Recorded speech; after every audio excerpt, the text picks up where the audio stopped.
Hey there, hi there, ho there. Happy Monday. Happy October 2nd.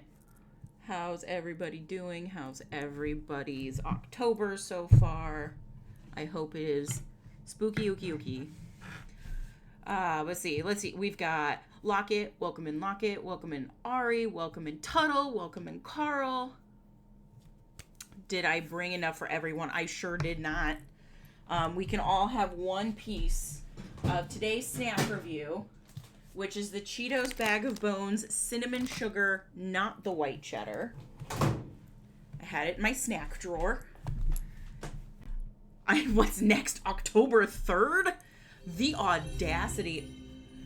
Brooks Bishop, thank you so much for resubscribing. 5 months. Jesus, I can't believe that is even a thing that can happen. Almost 65,000 mule points someday. That sewer hookah, blah blah blah. That sewer hookah is going to be yours one day. Praise be. Oh my God, Nate resubscribing too. Also for 5 months. How is that even possible? October is just a way to kill time until we get to the good holidays. Get out. It's been fun. Like, what's next 6 months? Look it. Well, welcome in, Brooks. Welcome in, Nate. Welcome in, guys. I'm so excited to see you. You guys are just in time for the snack review. So I'm not going to be doing the white cheddar ones. One, because I ate the bag that I had earlier when I posted the picture. Like, immediately after. Oh, my God. Carl, thank you for the cheers. Thank you for the little bitties. Oh, God, more bitties. Thank you so much, man, guys. You guys are killing it. Oh my God. But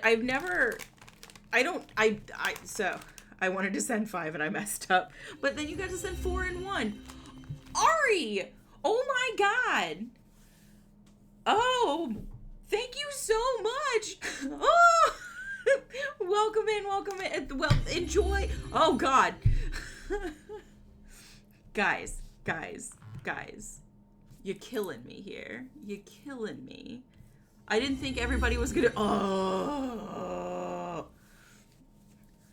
more like morbid ease. Am I right? 95% to hype. Oh my God, guys, I love you. I love you all so much. Oh God, guys, I do not know what to do. You guys are so generous. Thank you so much. Morbidity. There you go. Morbidies. Little morbidies. Aw, you guys are so lovely. I love all of you. In like a weird parasocial relationship way. Let's not be dishonest. No, you guys are great. You guys are wonderful. I'm so happy that you guys are here. Let me crack open to this. So, I honestly don't think that the cinnamon sugar ones are, like, brand new this season. I genuinely don't. They're probably old. But I've never had them. All I've had are, like, the white cheddar, like, bag of bones. So I definitely, oh my God. Guys, welcome to the hype train. Guys, you're so... Should I just... clearly, this is the content that you guys want. You guys want just snack reviews. And you know what? I want to just eat snacks. So I'm good with that. Big bag opening ASMR. That's right. Snacks and spooks is what we're here for. Man, I love October. October's great. Oh, hi, Momo. Speaking of... small monsters that live in my house. Momo is on a tirade. She keeps hearing like the magic spell like sound that I keep that does all the notifications, and she's like losing her mind.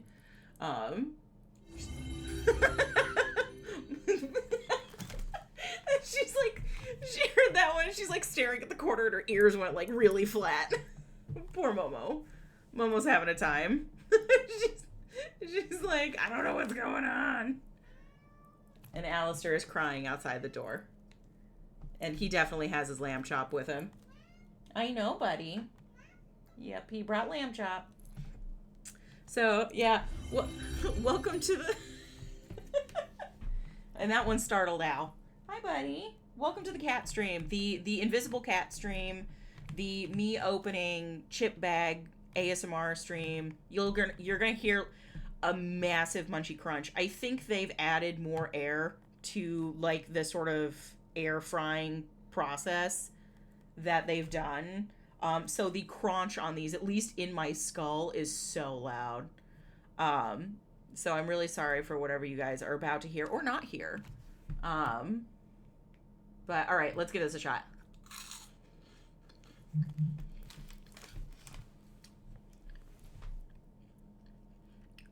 All right, I have an immediate impression, but I'm going to eat a second one. Oh, I'll get closer. Oh, that had to have sounded so gross. That sounded wet. Ugh. Sorry, guys. Okay. Immediate impression. I expected them to sort of like do that horrifying.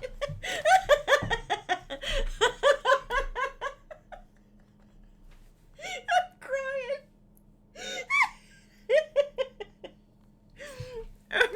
Okay. In all seriousness, though.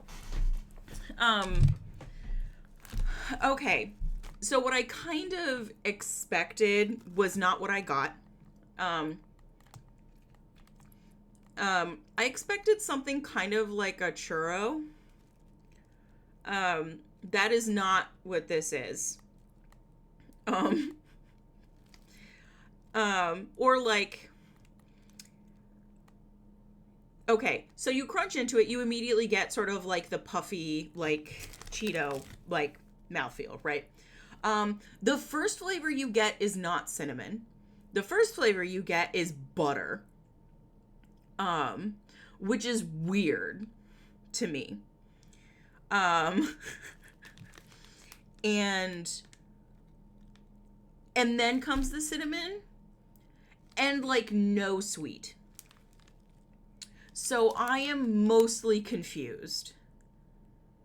Yeah, it's definitely airier than a churro.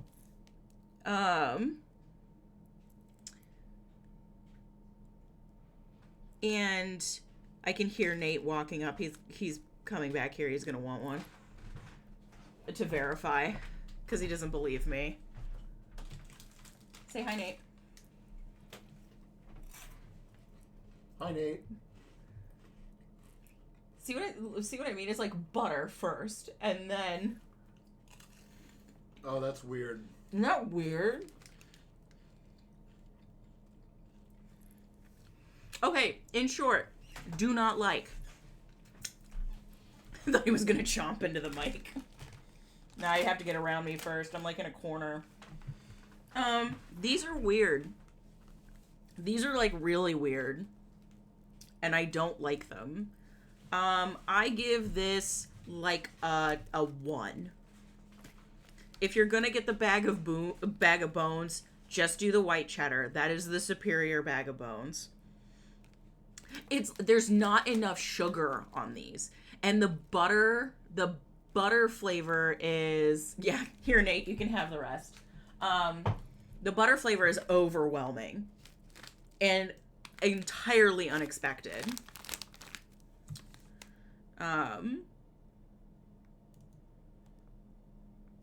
Maybe I got a bad bag. You know what? That maybe I grabbed a bad bag. The good news is I got these. Oh, yes, the choo-choo with the sleepy cat. Everybody get your sleepy cats out. But it's like, I don't. Everybody with the sleepy cats here. Sleepy cats for me too. I like it's the hype train emote. It's a sleeping cat. So I got it in like a Halloween Cheetos like variety box because Nate and I are going disc golfing this weekend for a date, and I decided for the meal we're gonna have like a field trip meal.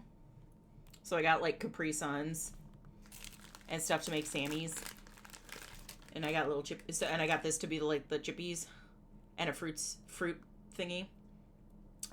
One of those fruit cups, the mixed fruit cups with pears and cherries and oh, oranges or whatever.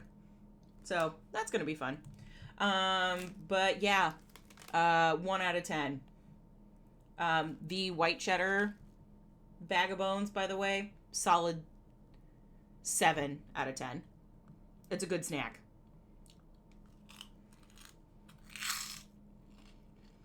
Hopefully that crunch was better and less wet. But who boy, ugh, those are nasty. Do not like. One is probably me being hyperbolic, but that is an unpleasant Cheeto snack. Ugh. Now that the snack review's over, as far as announcements go, don't really have any. I'm excited. I get to teach the elementary business class tomorrow that I do now. So that'll be cool. And Nate and I went to like an arts like little festival block party over the weekend, and we met a local sort of TradeWorks group. And I'm going to a class on how to restore, antique plaster. And I'm like, that sounds really cool. This is who I am now. But the fact that they taste weirdly like a cinnamon toast, but fluffy is in an uncomfortable way feels rude. Yeah. Business, line go up, class dismissed. Yes. Jack of all trades. That's a really nice way of putting, I don't know what I want to be when I grow up. Oh, you're so sweet, Locken. I mostly feel like I am adrift in a river and I have no paddle. A shit creek, if you will. And I lack a paddle. I'm figuring it out. But I am excited about the plaster one. And then the next week they have one that's on antique windows. Jack the Ripper of all trades. Yes, because it is spooky season. I am the Jack the Ripper of all trades. Which, you know what? That would actually be a really funny costume idea. Jack the Ripper of all trades. That would be really funny. Hold on, let me write that down. I'm stealing that, and I'll occasionally credit you, Carl. Jack the Ripper of all trades. Listen, I'm mostly just a mess.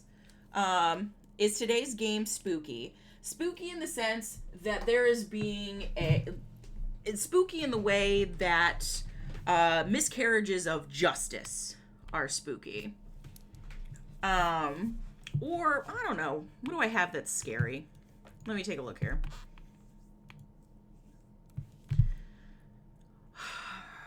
I always forget that, Steam doesn't... Genre to Steam is not the same as genre to books. Like romance, or horror, or thriller. It's the different ways that you read books. Like, is it large print? Is it in Braille? Is it digital? Miscarriages of Justice are a true horror. But let me see. What do I have that I haven't played that is ooky spooky scary skeletons? Sending shivers down my spine. The true classic horror monster was man all along. See? I'm telling you guys. What do I have? Because I guess I could take a break from Pentiment for spooky season. Though man himself. I don't own Inscription. Inscription I don't own, Brooks. Unfortunately.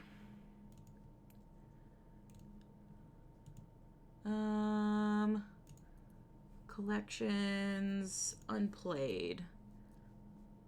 Display. Here's what we got. And you can't really see this far column. Hold on. Beep boop.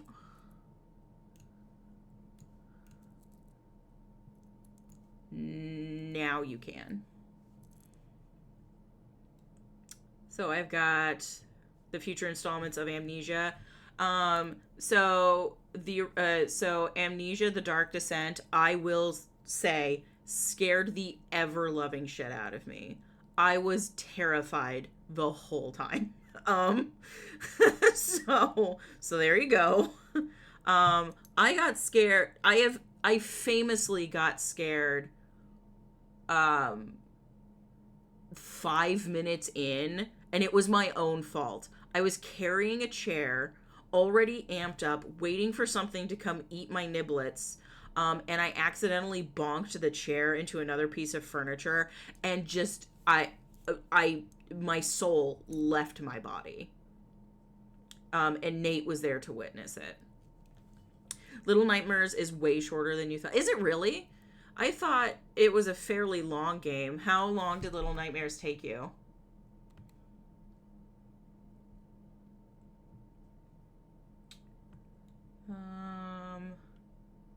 Hades, Pillars of Eternity, Torment. These are some really long games. Oh yeah, I've got Resident Evil. And I've got Resident Evil 2. I've got Resident Evil... I've got, those are the only two that I've got. 3:30. Oh, wow. That's really short. I have Soma. I've got... Apparently, I've got They Bleed Pixels. Look at her little fangies. So scary. And I've got the original The Witcher. What is scarier than sexism? And I got Remothered, which is a game Nate gave me, that looks very, very scary. I own a surprising lack of unplayed scary games. So yeah, there you go. This is what I've got. I have Darkest Dungeon. Devil May Cry 5. Came with my graphics card.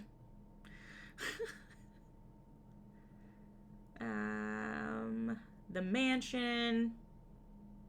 I watched Barf play this one for a little bit. That seemed to be fairly quick. Wow, yeah.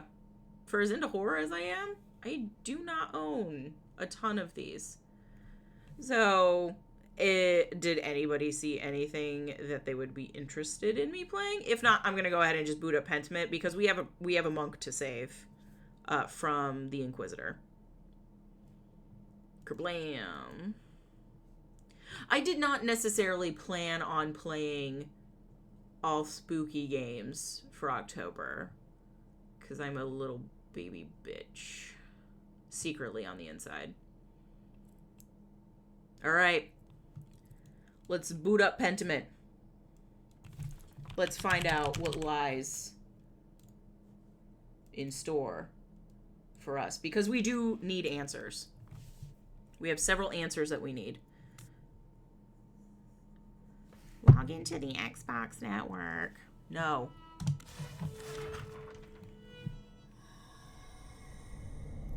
Alright. So the last we were here, we've got one day left until the Archdeacon shows up and is like, I'm taking, we're probably gonna end up burning Brother Piero at the stake. Someone might be fun, but we can always put it to a vote in Discord later. We absolutely can. We can let democracy decide. I think there's I could send you Pester Quest, because it's nothing more horrifying than Homestuck fans. That's funny. You're funny. I thought of something, but I don't think I am your Steam friend. Feel free to... I'll sync up with you later, Brooks. Just don't let me forget. As I am wont to do. Yeah, don't let me forget. Because I think my goal is to beat Pentiment this week. So there may end up being a couple longer streams. I'm not playing with my mouse. I'm like, why isn't anything happening? Alright, so let me just take a look at my log here. Also, we have new people. How the hell do we have... Oh, that's right. I met Catherine. Wife of France, mother of Martin. Because she was... Oh, suffers under her... Oh, yeah. Her husband sucks. That's right. She's worried about her son, Martin, who has run off with our shit. With Lorenz's shit. Rothenburg of der Tower, a free imperial city and home... Several... I think home to several holy chivalric orders and monasteries. The city was a gathering point for pilgrims, Catholic and Protestant alike. Cool. And then we have Prime, monastic hour during the first hour of daylight, one of the little hours of prayer. I'm surprised that that wasn't available to us earlier. Hans, son of Johann and Hetty, Veronica's brother. Hans is a quiet boy, reasonably well liked. Not known for being particularly bright. Aw, poor baby. Oh no. That's okay, kid. Me neither. Alright, what glossary word am I missing? Historia de Labyrintho Laborium, account of the labyrinth of books. Which is... Hey, Rooks. I will take care of that here, post stream. But now I've got you. And I've got another word in my glossary that I don't know. De Erebus, Cambrai, on the herbs of Wales.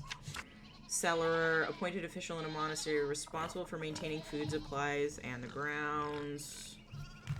Any other new words? Okay, thank you. Now I can actually look at my journal. Okay. Okay.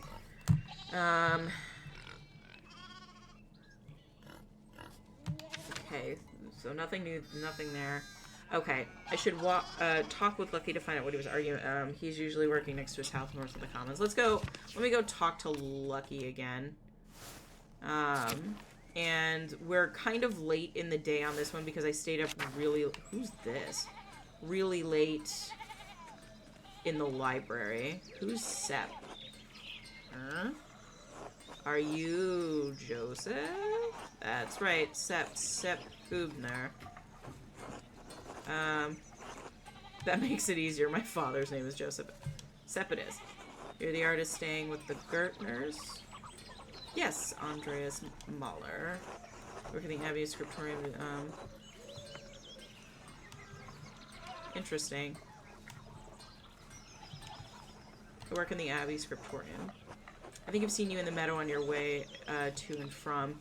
Anyway, I live out past the mill farmland there with my family. Okay. I came into town to talk about Endris. Okay, talk about Endris. Hold on. We're running into some, like, weird typing issue. I came into town to talk to Endris about some nails. Just waiting for him to show up. Do you take beer everywhere you go? If I'm thirsty, you're damn right I do. You strike me as a man with insatiable thirst. You may be right about that. Well, I'll leave you to it. Thanks. Nice meeting you, Andreas. Likewise. Until later, Sepp. Okay. Well, we've met that dude. Bye, Andreas. I got things to do. He looks so angry all the time. This the angriest baker. No, this is not the way. This is not the way. Oh, hi, Schlau. Always stop to pet the cat. 'Tis but a baby.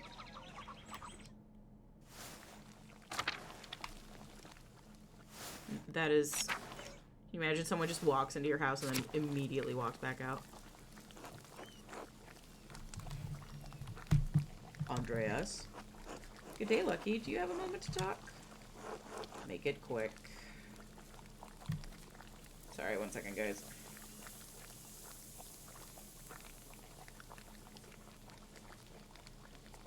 Damn. There we go. Sorry, there was a nail. What does the...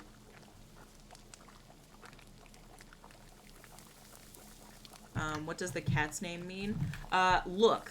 It's the command, look. Like, look at something. Shout on.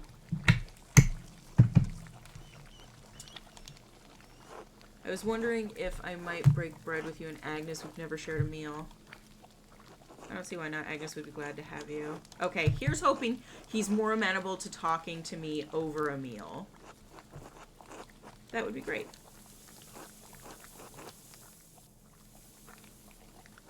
Bless us, O Lord, and these your gifts, which we are about to receive from your bounty. And we pray you keep safe the souls of 2 innocents who rest at your side. They are dearly missed. Through Christ our Lord, amen. I have a feeling we've gotten a clue about what's got Lucky so in a tizzy. But we know it's not Matilda and her presumed baby. Because Matilda's alive. You're looking tired, Agnes. Did Else keep you up late? I don't mind it. She needs the support, and I'm happy to give it.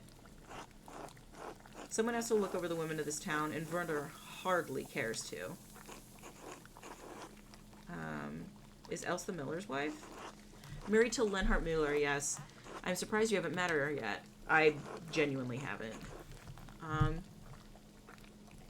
Did something happen to her? You don't care for the doctor. She lost a child a few weeks back. She was overjoyed when she finally quickened, but her bleeding returned soon after. It's been difficult for her, but she's been through it before. She'll make it through again. So those would presumably be the 2 innocents. Oh, she made trout. She is strong in her love of Christ and in love of her husband. She does dote on him, though Lenhart hardly deserves it. Why is that? The miller is not a kind man. Not to the peasant and not to the peasants and not to his wife. Spreading rumors is not Christian behavior, Agnes. It's hardly a secret. The man has power in this town, and he makes certain we all know it. Take it as a caution, Andreas. Don't get on the miller's bad side. I was just going through the channels on disc and I saw your pink snacks from a couple nights ago. Oh yes, Lockett had a pink snack night. Pink is life. Or what? Tassings Miller has no power over me. Noted. The best thing we can do for Else is care for her as neighbors, like Christ tells us to. She isn't the only one in Tassing who struggles in her marriage. Even my Brigitte has her troubles.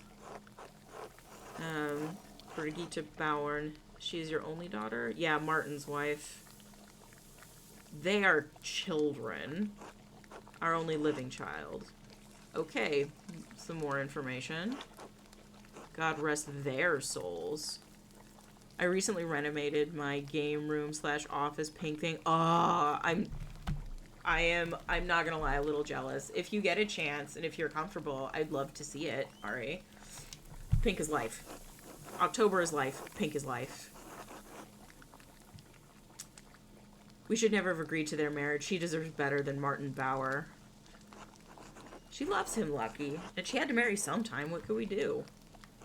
Found a man who isn't such a useless shit. At least we got Wolf out of it. I'll make sure he grows up solid. He'll become a great stonemason.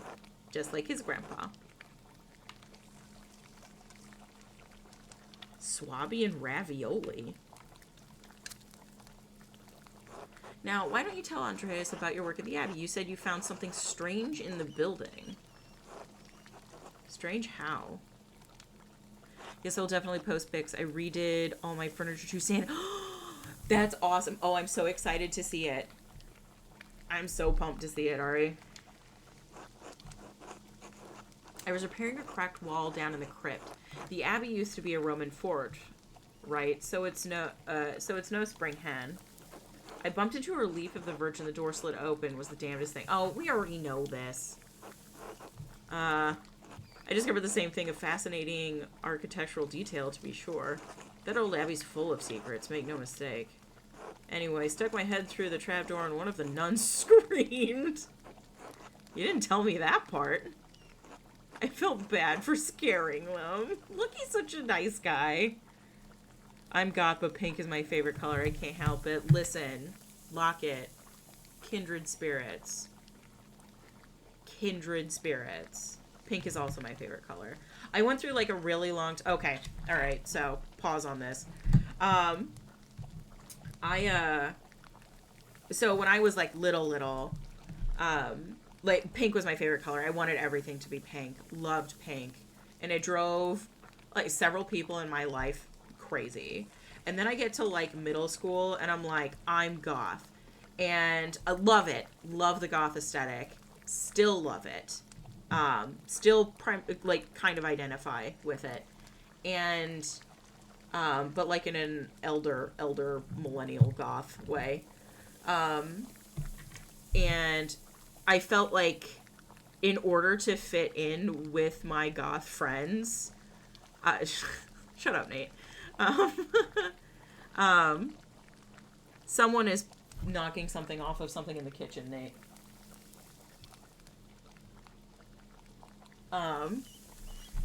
But in order to fit in with my goth friends, I felt like I had to abandon my love of pink specifically.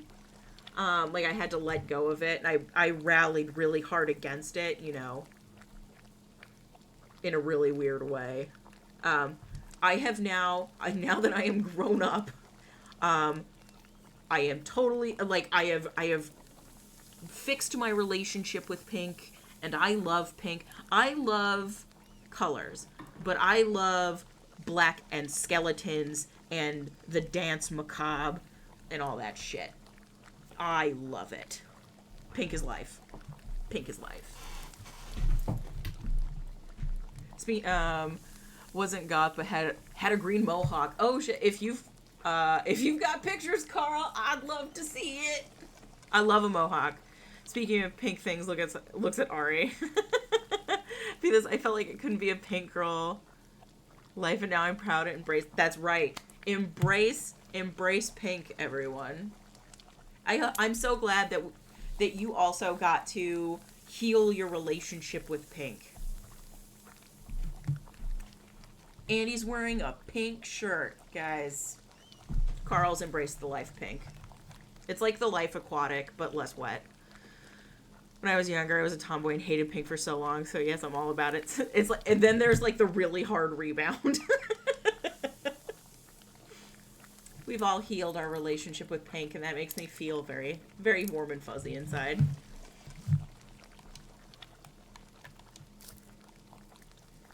Okay, you must have frightened Sister Illuminata half to death. I doubt Sister's end-minded. She's not actually afraid of men. I'm sure they're fine. Who doesn't enjoy a thrill from a strange man now and then?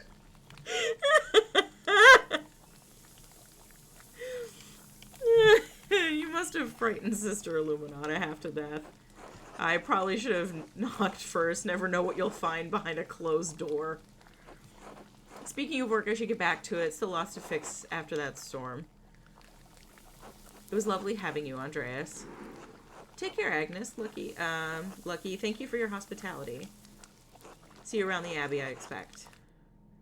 Okay. So we did... Time to get back to... What do you mean, time to get back to work? Hello, Andreas. Okay, she's got nothing else to say to me. Okay, so Lucky isn't as, like, Angie as he, like, purports himself to be. He's a nice guy. I'm glad that we had lunch with him. He's not forthright with me. He seems eager to get away. If I wait here, maybe he'll leave and I can observe his actions. Okay, this is where we're gonna... But should I do it now? It will probably take a while. So... I don't... He comes tomorrow! This is gonna eat up my afternoon. Unless part of it, like, after he gets here is attempting to convince... Like, giving him enough information to have him convince me to continue investigating. And I may just have to trust that that's the case. I'll follow Lucky now. He looks like he's going fishing.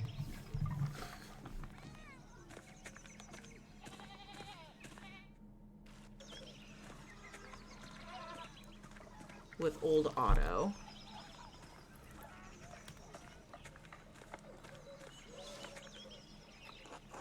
Oh dear, is something the matter with the Zimmerman's basin?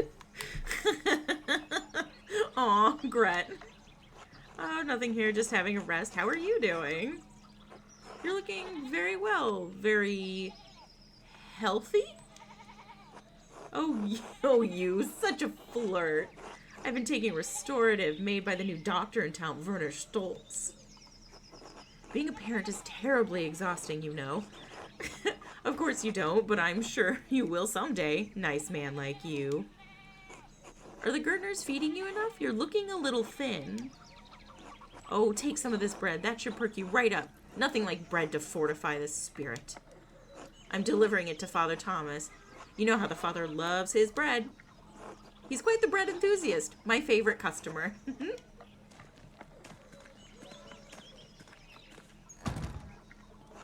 You should come by the bakery more often, Andreas. Anna would love to meet you. It's so cute when she tries to steal your hat. Or love to see you, not meet you. Sure, he knows me. I just remember that I left the Gertner's door open. I'd love to,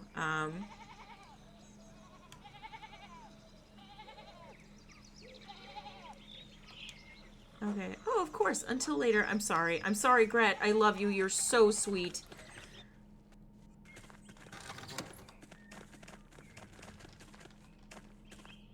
God damn it. Everyone is stopping me. Master Mahler, here you are finally at church, and it's not even Sunday. Have you seen Lucky? What can I say, Father Thomas? I missed you. I took your words to heart. You think all of this, your eternal salvation, is a joke? Oh, god damn it. Afternoon, Father Thomas. How's my favorite customer? Ah, Gret, you know I can't live without my rye. You're too kind. Please enjoy with my well wishes. I should be off. Be well, you two.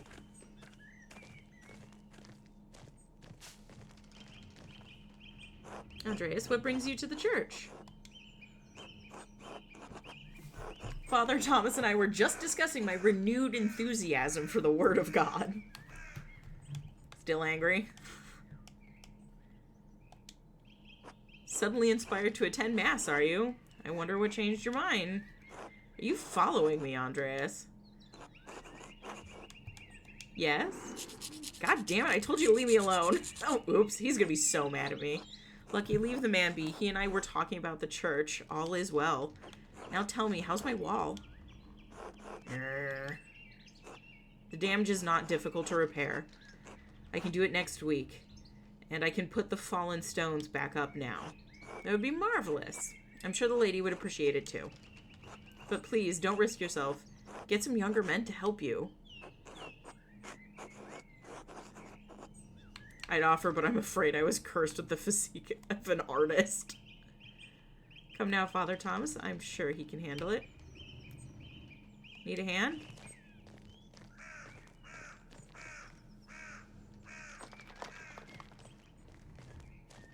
I believe that that is a no.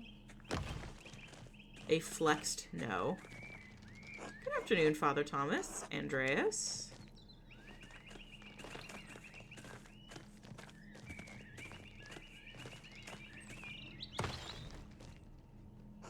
Lucky, see you soon. Don't work too hard.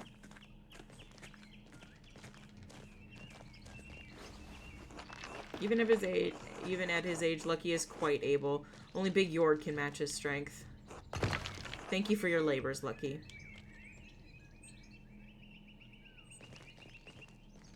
That's like 4 stones. It's half of a wall.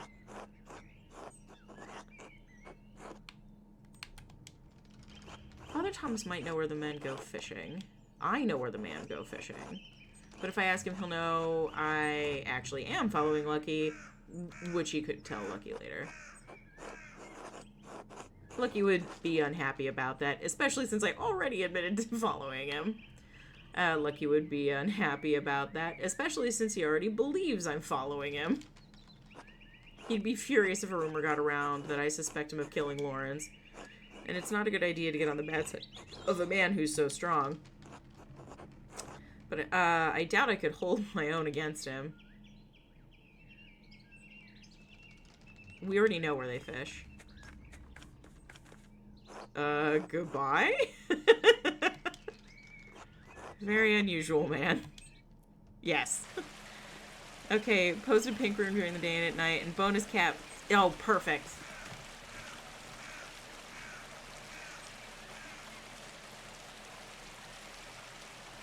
I'm excited to look at it. Oh, okay.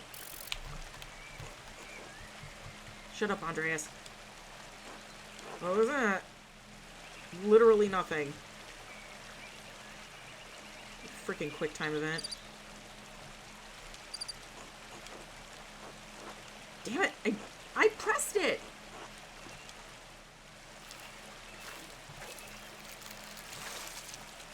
The fishy.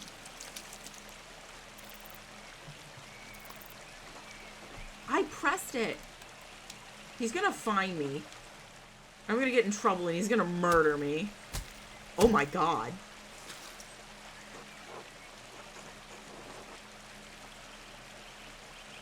Suppose it's better than letting them suffer. Oh my god. No, don't kill me! Oh, he's gonna... Must be some noisy critter in there.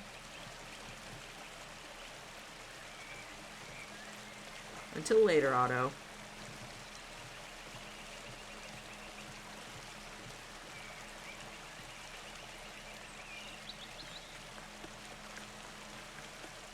Right past Otto.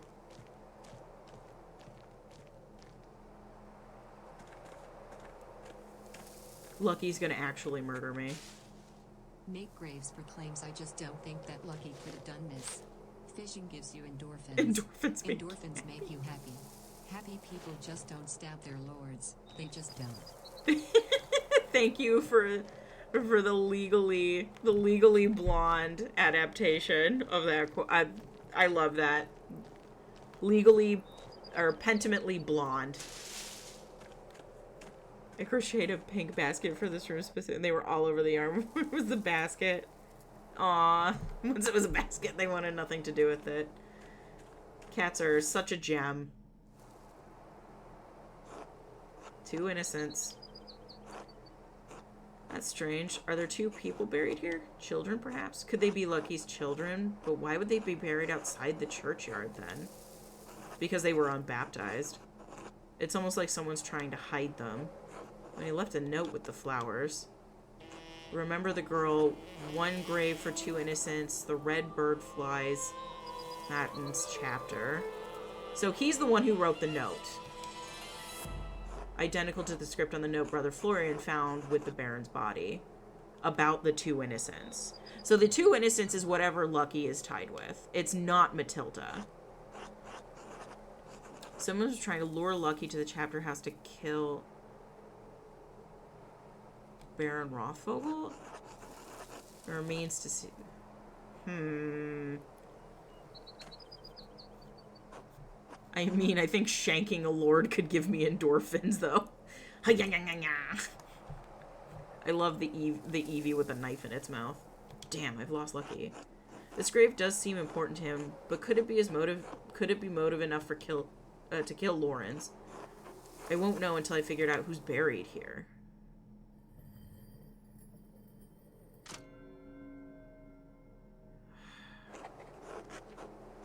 I should find someone to eat with. Who would make sense to eat with now?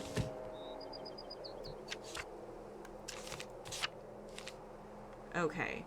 The end of Lucky's fishing session with old Otto, Lucky went down to the salt mine. I saw neon leaf flowers by a small grave. After that, he left. I read the gravestone. The inscription said 2 innocents. What could that mean? The widow doesn't eat with me. I need to find out why she hated the man so much. Widow is next to France Bowers. He's been acting strangely since the Baron arrived. I should talk to him to find out if there was something going on between them. Usually this... I'll probably get a chance to talk to him tomorrow. The same with... Brother Woslev about Matilda.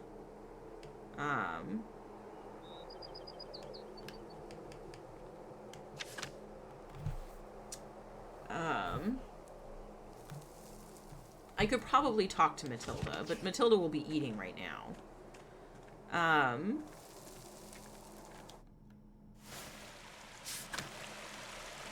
Who could I eat with?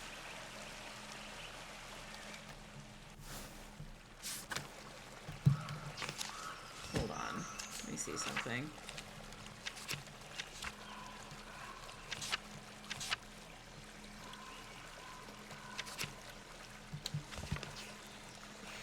Nope. There's the church and the Druckers. I could eat with Vexlav and Smokey.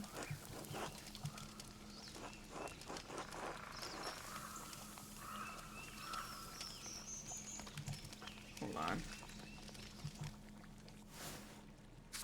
I genuinely am unsure of who I should be eating with.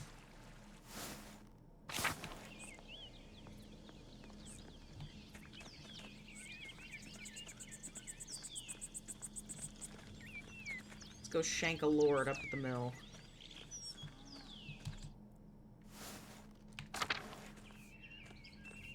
No, not the forest.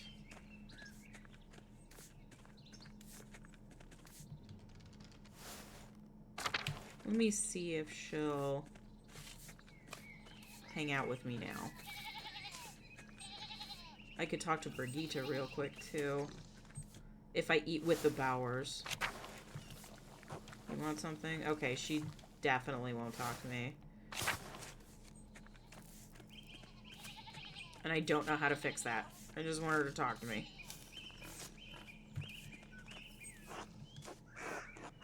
Would you care to... Okay, yeah, let's eat dinner with them. Bless us, O Lord, and these your gifts, which we are about to receive from your bounty. Through Christ our Lord, amen. Amen. Amen, amen, amen. You're a respectful man, Andreas. Your parents discipline you? Yeesh. I had 2 older brothers to do it for them. Must be nice for your parents having so many able sons. Wish I had their fortune. But we just have to make do with what the Lord gives us. Isn't that right, Cat? Jeez. Hello? We're blessed to have a son. It would have been a greater blessing to have more. That is my failing. No, it is not. Good Lord.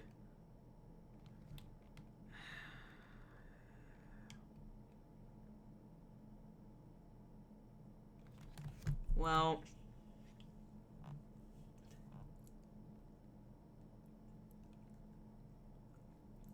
for the sake of keeping Cat safe, it probably is best for me not to say anything. Sorry if this is triggering for anybody. If you or anyone you know is in a situation that is untenable, there are resources. There are shelters and there are people who want to help. So don't ever think you're alone. You asked me the trick to well-behaved children's a firm hand. Ooh, salmon hand pie. What's that? That sounds really good. Spare the rod, spoil the child. That's what the Bible says. Pretty sure the Bible also says, like, honor your wife, so... It also says fathers shouldn't provoke their children to anger lest they be discouraged. The Bible says a lot of things. Did I ask you? Oh, poor Wolf. Maybe if Wolf cried less, Martin wouldn't have felt the need to run off. I'm sorry, I'll try to keep him quiet. Poor little guy. This goddamn racket is giving me a headache. Oh, no. There you go, sweet boy. It's too goddamn cold in here, cat. You'll get some firewood. Cat, you'll get some firewood after the meal. It's, of course, only... What, you got an excuse now? Little tummy ache? Need to lie down? I worry Attilia will come back. The Widow Kemperin, has she been bothering you? I found her collecting firewood on our land, and I asked her to leave because I pay the goddamn taxes on that firewood. And she shouted at me quite forcefully. She's going through a difficult time. Soon she'll have to forfeit her home. Well, that's not my fucking problem, is it? If she wanted to keep her house, she should have had a few more sons. It lies in God's hands, doesn't it? Cat did. Why couldn't that old bat? You tell him, Cat. Jesus Christ.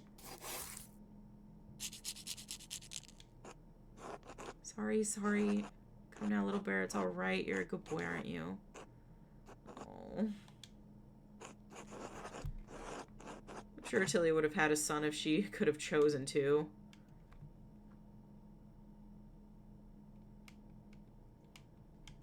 I'm not going to provoke him anymore. I've had many opportunities to practice, I'm afraid. I wasn't done speaking. Jesus. Of course, I'm sorry. Now you tell him, Cat. Tell him how you chose to have a son and did. I'm so irrationally... No, I'm very rationally mad at this man. I prayed daily for a son, and then I had Martin. That's right. Just as I told you, you and Hetty both. If my brother's wife can make the Lord hear her, that old witch could have done the same. I hope Martin's alright. He usually is back by now. Shiftless, good-for-nothing malingerer. He better come back so I can beat the pants off of him. Johannes would never let his boy get away with this shit. My brother knows how to raise an obedient son. Speaking of malingering, we've all got work to do, enough sitting around.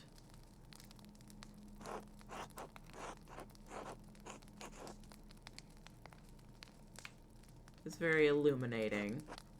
Good of you to come.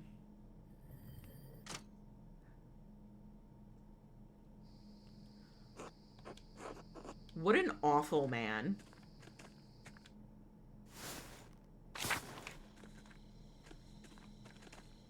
What a truly awful person.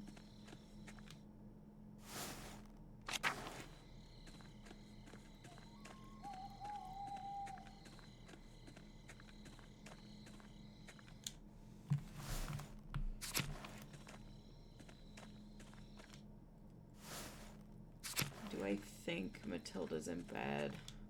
God, that ate up all of my time. Huh, this shovel has blood on the blade. Not normal. I think Sister Matilda uses it in the garden. I should ask her about that. You know, shit. Mousefanger! Pet the cat.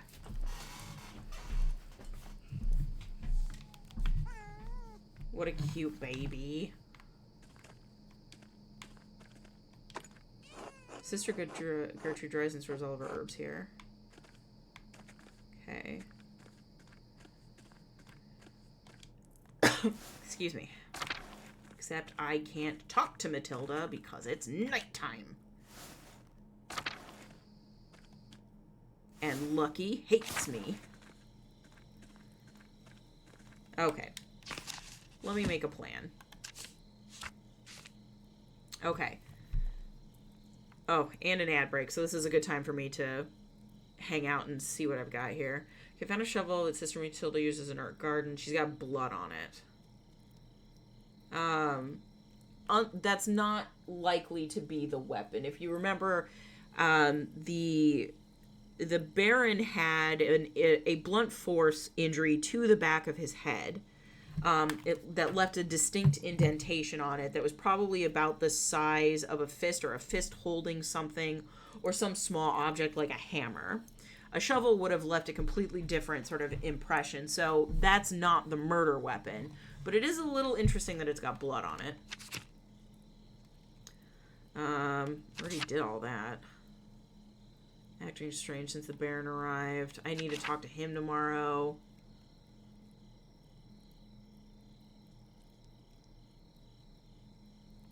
Alright. I think I need to talk to the Bowers again tomorrow. Okay, at the end of... Okay, what could that mean? And then... Alright.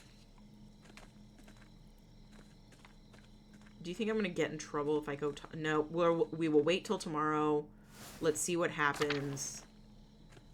I imagine it is supposed to... We're supposed to meet the Archdeacon and not have a complete case.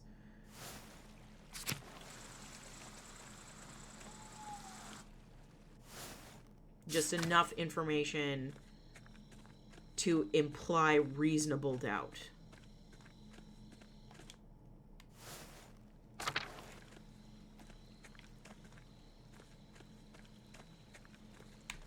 Wait, did that say that I could go in there? Or is it locked? No, they're locked. Okay, everybody should be locked up and asleep.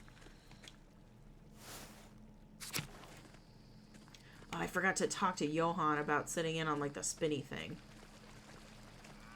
Shit. To listen to the town gossip. Oh. Voislav. Andreas, Christ, there you are. Brother Voislav, what's the matter? Don't tell me there's been another kidding. Are you right? You look terrible. What's the matter? It's the Archdeacon. He's come early with an entire retinue in tow. He's questioning everyone who knew the Baron and Brother Pierre. I've already told him the little I know. He expects to speak with you tomorrow at Nons. He's requested you specifically. He's been informed of my investigation then. It's no secret you've been poking about town in the Abbey, sticking your nose in the rot. I hope your prying has borne fruit or Pierre's neck will meet the sword. I've done my best with the time I had. If only I've had a couple more days. Whatever happens, Pierre knows you've been working hard on his behalf, and he's grateful for it. Only... Andreas... What is it? It's just... You know as well as I do... The Baron was not a good man. I'm not saying he deserved what he got. Just... You think hard about what you tell the Archdeacon and who you tell him about. You understand? You don't need to worry. I've found nothing that implicates you. Smile encouragingly. It's not me I'm worried about. I'm sorry, I didn't mean to shout. You don't deserve that. All I'm saying is, if in your searching you heard anything about a certain sister, I'd ask you to keep it to yourself.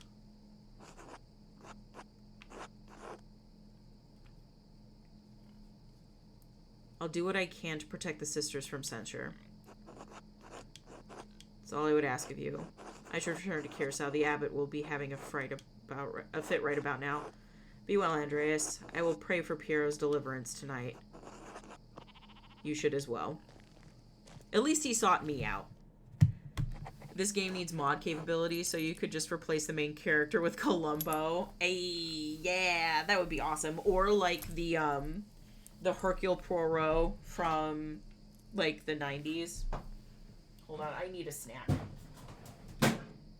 I need a snack. What snack do I want? I want Hershey's Kisses. My snack drawer overfloweth.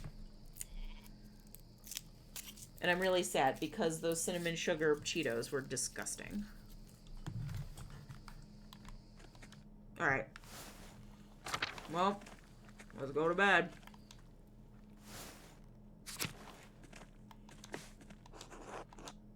I hope we have a weird dream.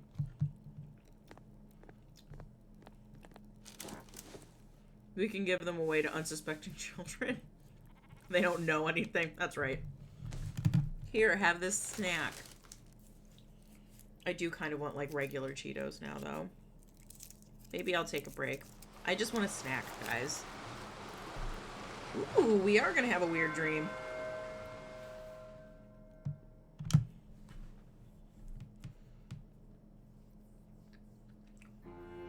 Excuse me. The hell is this?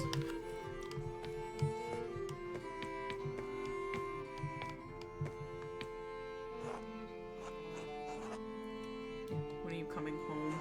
Dad will be home soon. Just a little nervous about this girl, Sabine. Need to finish my commission for the Abbey. Good, good. But finish that masterpiece too. It's time for you to get on with your career. Yes, of course. You're not going to quit like this like you quit university, are you? No, of course not. Good. If it weren't for the work I did for the rector, you would have never had the opportunity. Most people never get a second chance after they throw something away like that. Well, we'll see you when we get back. When you get back. Sure. Alright.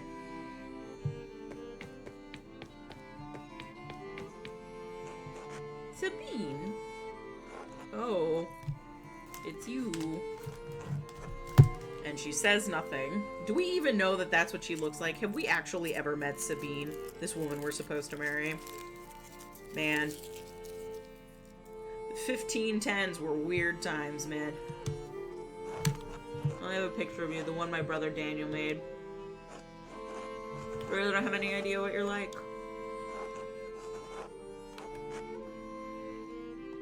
Do you really want to get married to a stranger? Why does that matter? Right, everybody keeps saying that.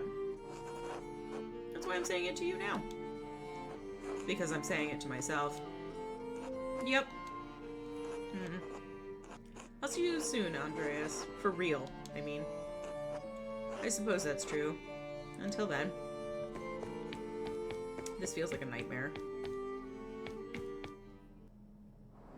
Oh, the court. Welcome back, Andreas. It's been too long since you've graced this court with your presence. Apologies, Your Majesty. My mind has been preoccupied by a tragedy at Kiersau Abbey. What manner of tragedy? A murder most foul. The murder of a nobleman, a close friend of the Prince Bishop of Freising. My friend, Brother Piero, is the abbot's only suspect. I know that he could not have done it. How do you know? Examine your assumptions, my son. In addition to having no motive and violence not being a part of his character, he's not physically capable of the act. He is of limited strength and has palsy in his hand that makes holding a paintbrush difficult. My God. It's inconceivable that he would have had strength and resolve to kill the Baron with a blow to the head. A whole lot of inconceivable shit happens on this hell of an earth, Andreas. I just don't believe it. I just don't believe he could have done it. Has to be a better explanation. I do not deny that it is possible, but I believe it is extremely improbable. So what do you intend to do about it? When I am brought before the Archdeacon, I'll tell him what I know about other people who had motives to kill the Baron. I have to believe he'll see there's much more likely suspects than Piero. Why have you taken this task upon yourself? I have to save Brother Piero's life. There's no one else to help him. I want to find the real killer. The Archdeacon's investigation threatens the Abbey. I want to protect it. I have to save Brother Piero. Your love for and devotion to him speak well of your character. A man who is humble before his elders honors also his gods. Of course you'd say that, old man. He's right, though. If Andreas doesn't help him, no one will. Exactly. I understand why the brothers and sisters cannot act against the abbot, but I must do something. Why does this shit-for-brains abbot care about the death of a useless fart like Lawrence Rothvogel anyway? You're being too hard on the abbot. The Baron had many good qualities. Well, I can't disagree with your assessment of them. Powerful people get upset when other powerful people are murdered. This could threaten the existence of the Abbey. Oh no, the Abbey. Who gives a damn about these hypocritical assholes? In any case, Andreas' ability to prevent Piero's death depends on the judgment of the Archdeacon. Wise or foolish, corrupt or just, the Archdeacon will be the first and possibly final arbiter of Piero's guilt. Andreas must win the Archdeacon to his side using the tools favored by men such as him. Reason, wisdom, authority, honesty?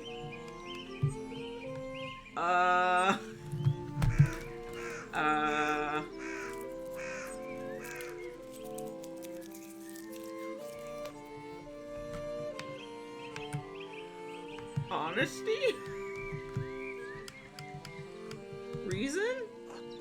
When's the last time you met a man who was truly ruled by reason? Wisdom? Wisdom can be shared, but the audience may not comprehend it.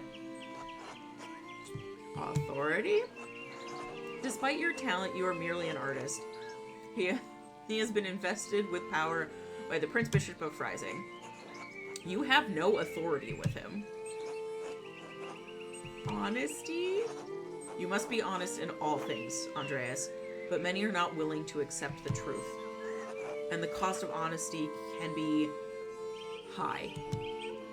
If reason, wisdom, authority, and honesty cannot triumph, what am I left with? Hope. Lies. Truth. Above all, faith in Providence. Well, what do you plan to tell the Archdeacon, Andreas? There were other people in Curacao and Tassing who had motive to kill the Baron. Prior Fenric feared the Baron would report his occult interest to Inquisitors. How so? Prior Fenric and the Baron shared a fascination with occult texts. The Baron was pressuring the Prior into performing a ritual for him while he was visiting Curacao. When Fenric refused, the Baron threatened to turn him into the Inquisition. How did you come by this knowledge? I found written evidence, a letter from Fenric to the Baron in which he discusses all of these matters. His dangerous thing, a monk dabbling in the occult, his very soul could be in danger. Forget the soul, he could have been defrocked, excommunicated, even killed. All for a little curiosity. Better to stay stupid and ignorant, that's what I say. We're well aware. Is curiosity such an awful thing? The lust for knowledge can be as dangerous as any other desire. Is curiosity such an awful thing? No. But it was knowledge of the nature of good and evil that caused the fall of man. The seeds of some corrupting fruit may lie sleeping between the pages of many dangerous books. Prior Fenric feared the loss of his status, his life, and even God's grace. Men have killed for less. How might the Prior have accomplished the deed? I'm not certain. I haven't found anything that I think he could have used as a weapon. It will be a challenge to convince the Archdeacon that a Prior committed murder this foul.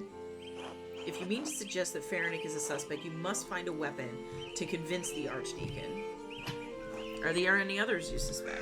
I like that at least they're taking a moment to kind of sum up what we do know and where we're falling short.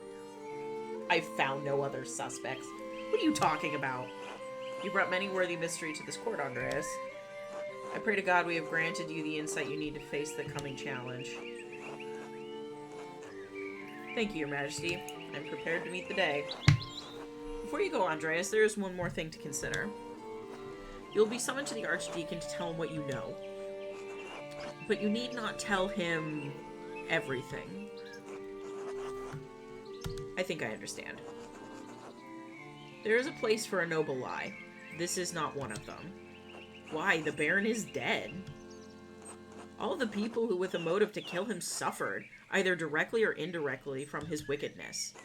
Simply mentioning a name to the Archdeacon may endanger them, whether or not they had anything to do with the murder or not. Right, no point throwing everyone waist deep into shit. I protest any attempt at deception, but you must ultimately follow your own conscience, Andreas. Little time remains before you must stand before the Archdeacon. Use it wisely.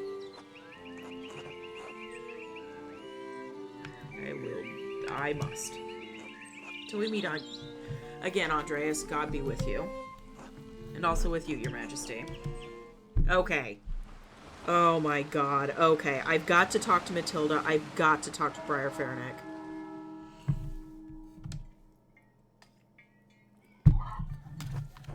Yeah, time to get back to work. Time to go. Time to go. We gotta go. We gotta go. We got so many people to go talk to.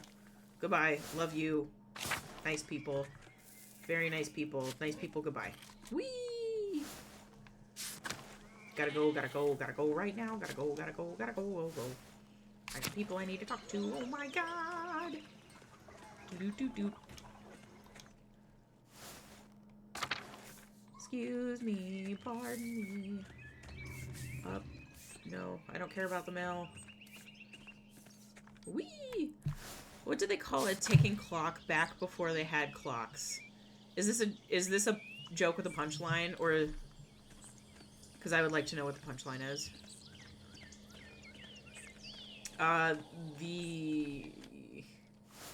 The sun always will set or something. You know what? I genuinely don't know what they would have said. Nope. Matilda first. To the garden.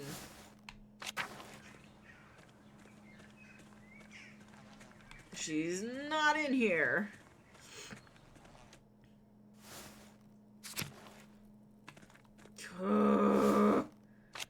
Where is she?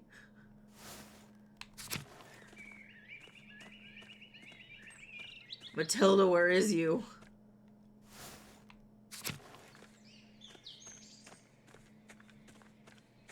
Well, I want to go, like, snooping through the Prior's house.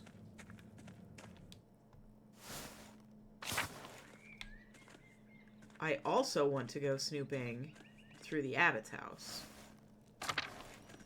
There he is. Look at this asshole. Pet Mirabilis. Because he is a good boy. And he knows shake. Sundials don't tick.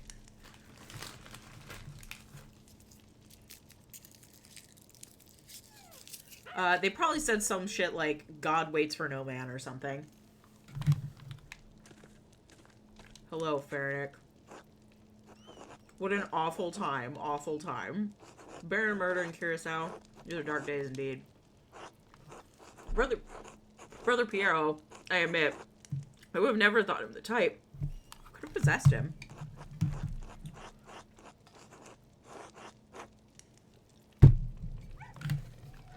Piero's half a stay from the grave. You really think you could have killed a man in his prime? The devil can make monsters of even the holiest men, Prior Frederick, but Piero? All men are weak to Satan's temptations, Andreas, even old men. But you've come to me for a reason. Do you need something?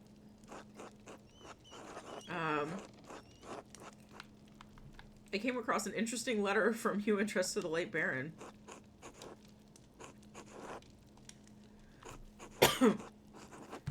Were you performing occult rituals with the Baron?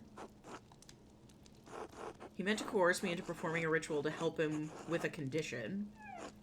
But I refused, as the letter makes abundantly clear. The Baron's threat remained, and you know how fickle inquisitors can be about books people choose to read. The line between one who knows such rituals and who practices them is as thin as a spider's thread, Prior. Had you performed rituals with him? I'm given to the understanding you shared a love of occult books. Huh.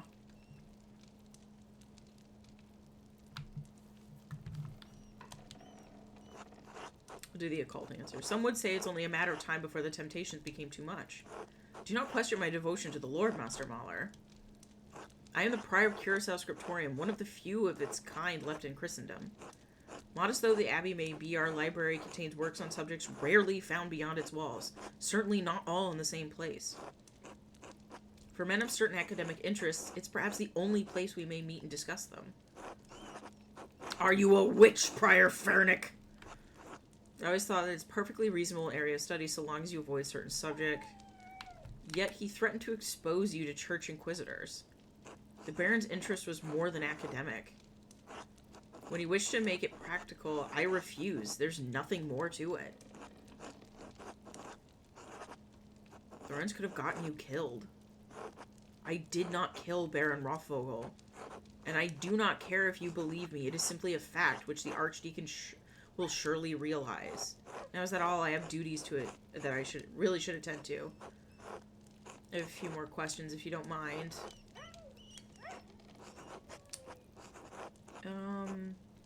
You hit something weird. Pardon?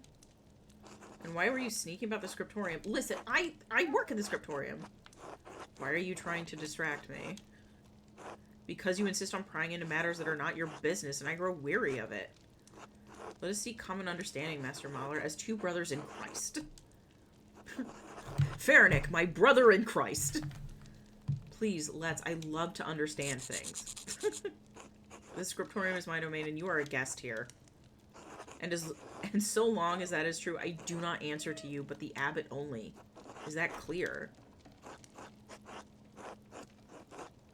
If you don't mind me asking, why aren't you the... I'm not gonna... Praise be. Will that be all from you, then? Yeah. Time to go snooping in his house. Goodbye. Man.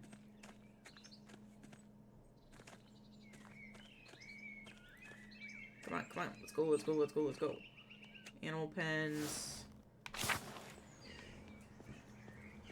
It will be... Like, it's easy to crucify the guy that's, like, reading occult texts. As someone who reads occult texts, I get it. But I'm gonna snoop through his house anyways. Okay, now that I know the connection between the astrological symbols on the cipher and the elemental symbols on the Volvo, Fenric's note should be easy to decipher. Yeah, sure. Okay, so we've got everything aligned. Is this aligned correctly?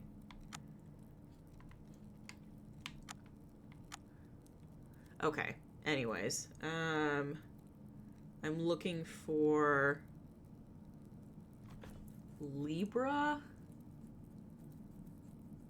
Oh, God, itches, which is an air sign.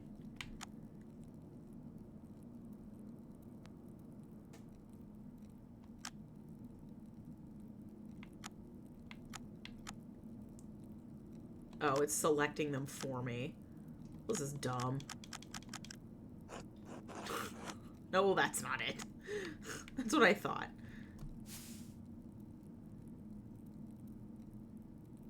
Can I just, like, by process of elimination then? Okay, hold on. Alright. Oh, this should be it. Hold on. Nope, that's not it.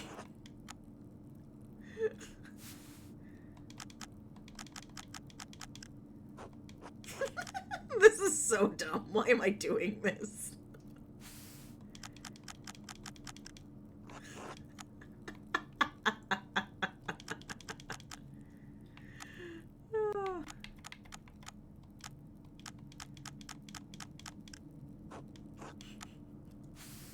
Why is it auto-selecting the...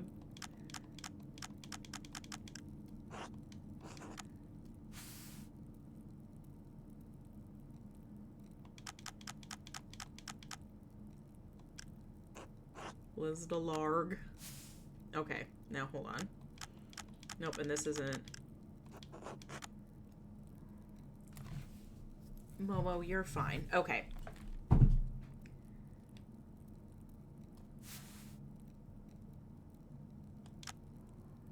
Maybe H? And then...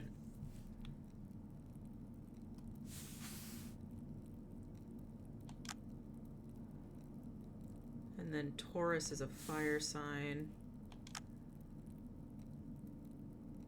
And then it's a water sign.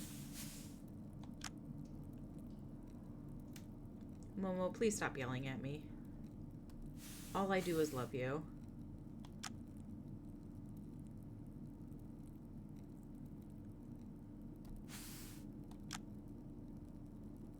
I don't think this is gonna be it either. Tiger. What? Taurus. Oh, no, Taurus isn't her sign.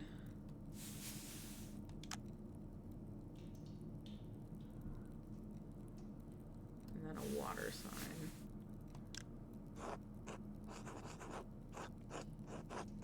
Gerhard, as in the late brother Gerhard? Hi, Gerhard. Brother Gerhard died sometime last year. How does that connect to him? Well, that's because there's a grave.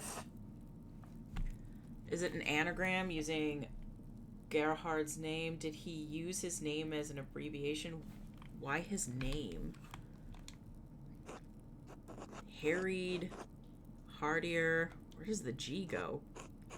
I'm sure Adok would know. There's 7,560 different combinations to try. I don't have time to solve it through brute force. Let me think. Maybe an abbreviation? Oh, no, sorry. No. Cipher inside a cipher, perhaps. I'm not equipped with the key to solve it, so I must proceed with other options. Why his name, though? Dutch. No, not Flemish or French. Wait, maybe it's abbreviation and a name. Gerhard is the name. What's H-I? Haud ignota no hic ille licrime. Oh my god, it's so much simpler. Hic Eset here lies. Yeah, so the grave. Let's go to the grave. Can we go to the grave already? The murder weapon is in the grave. I should ask the abbot for permission to exhume the grave as soon as possible.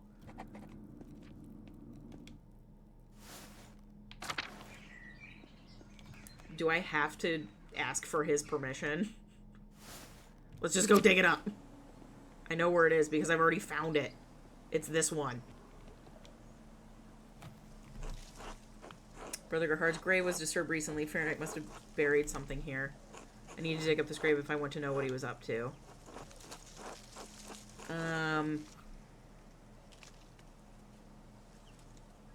I should not overstep Gernot. Not that he is particularly on my side, but hopefully asking him will make him at least a little bit more amenable to me. I know I'm not exactly on his best side right now.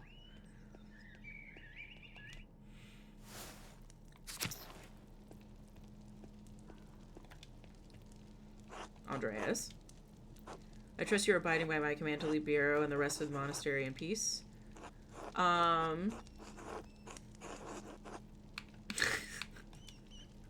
Father Gernot is in a difficult position. He hasn't been at the abbot. He hasn't been at the abbey. And he's young. The elder monks don't respect him. A friend of the prince bishop murdered under the roof of his abbey. It doesn't look good. If I represent a threat to the abbot's authority, he could expel me from the abbey, masterwork or not. I could lie and say I haven't investigated a thing. If I represent a... Okay. Then I may never discover who really killed Lorenz, and Pierre will die for it. I should be careful not to alienate Gernot before the archdeacon arrives.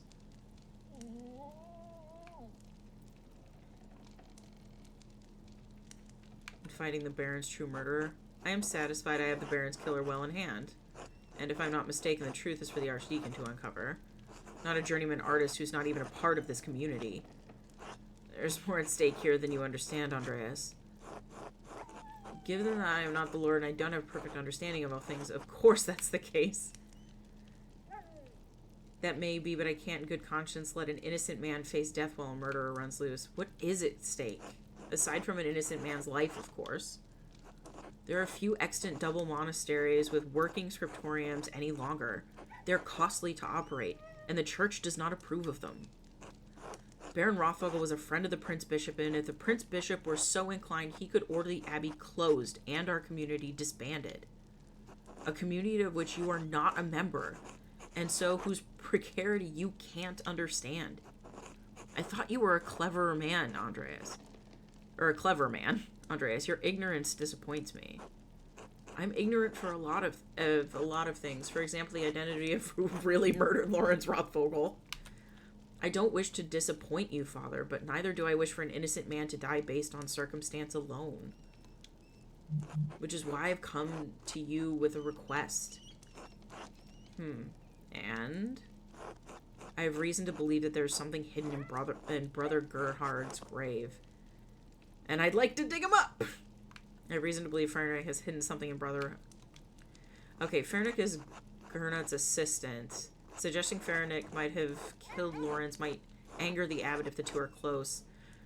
The brothers who chose Gernot over Fernick because they didn't find Fernick trustworthy. Gernot might either. Huh. That's a...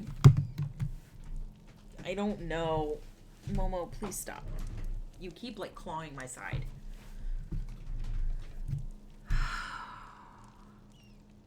Yeah, this feels like I'm gambling it either way. I don't feel particularly confident in responding one way or the other. Because the moment I bring up, I want to exhume a body.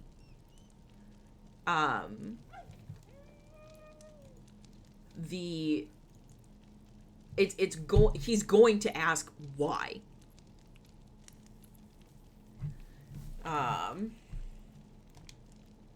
I could keep Fernick's name out of it entirely, but then my reasoning would sound rather vague.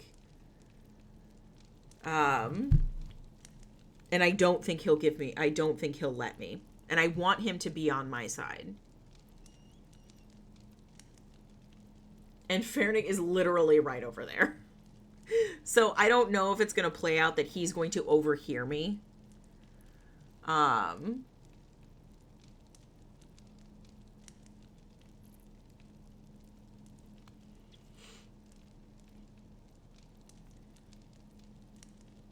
And I don't want... It's like, well, if he runs to the grave, then we'll know he's guilty of something. It's not like he can escape it if I bring up his name.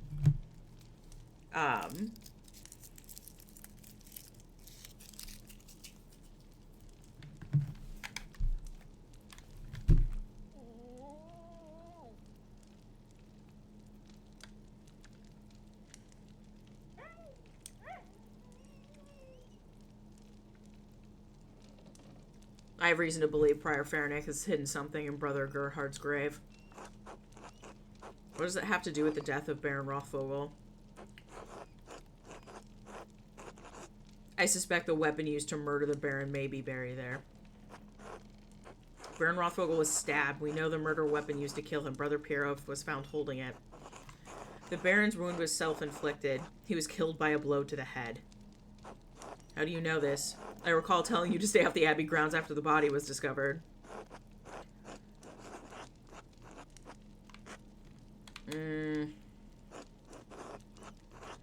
Yeah, against the Abbot's wishes. It'd be ungrateful of me to reveal his disobedience to the Abbot. Ugh.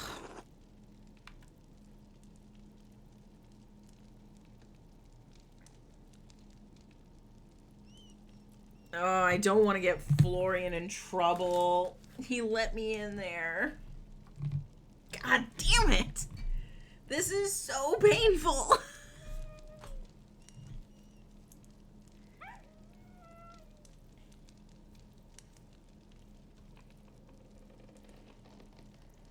The thing is, I don't know if I've uncovered the right things, because I could say that it is evident to, if anybody gave it more than a cursory glance, because there is clearly, like, there's another, like, blood stain on the wall in the chapter house where the body was discovered, and it was not at the height of the wound where he was stabbed. It was at the height of his head.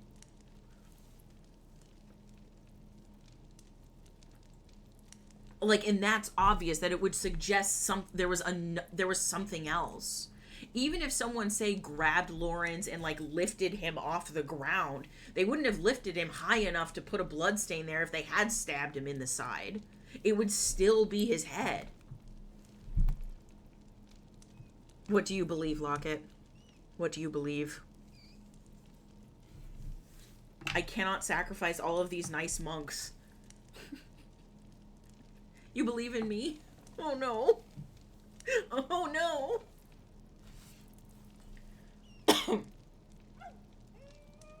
Hold on, I need non-shitty Cheetos. And I need Momo to stop yelling at me. One moment, everyone.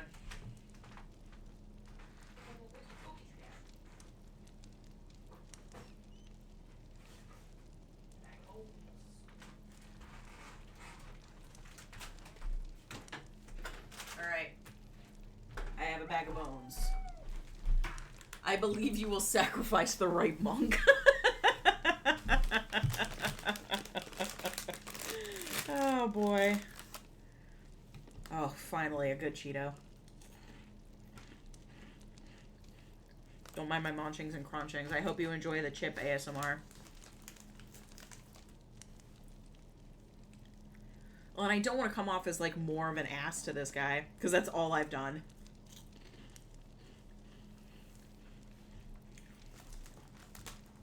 You're deficient in vitamin D again. We gotta get you some vitamin D.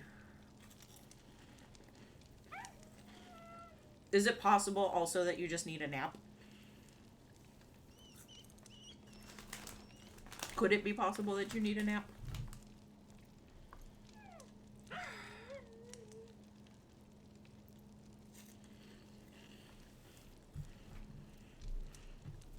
Some Sunny D. Yummy, yummy.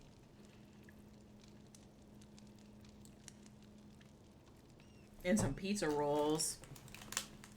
Yummy.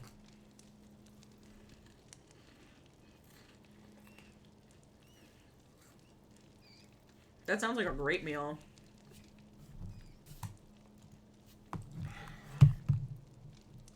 It's evident to anyone who gives Baron Rothvogel's body more than a cursory examination. Oh, shit. God damn it. You seem to think I don't care about the Baron or whether or not Pierre is the one who did it. I do. But I have a role to play here, and I can't be seen to undermine the authority of the Archdeacon stepping outside of it. Do you take me for a fool? I will not let you exhume Brother Gernhardt's body on a hunch. What does it oh, good. I'm gonna win it. Oh, am I gonna... Ah. Do I lose this?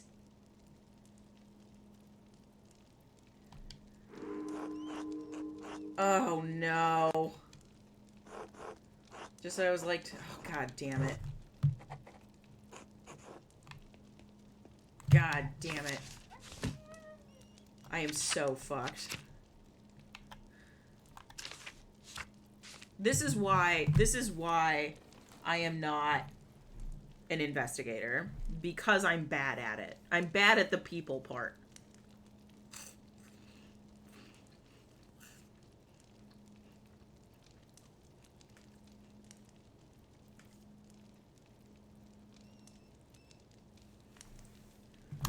Ugh.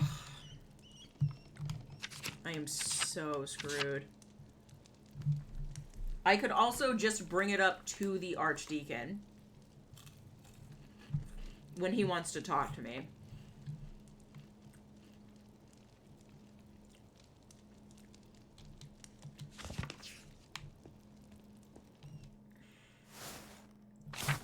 I'm hoping I can find Matilda.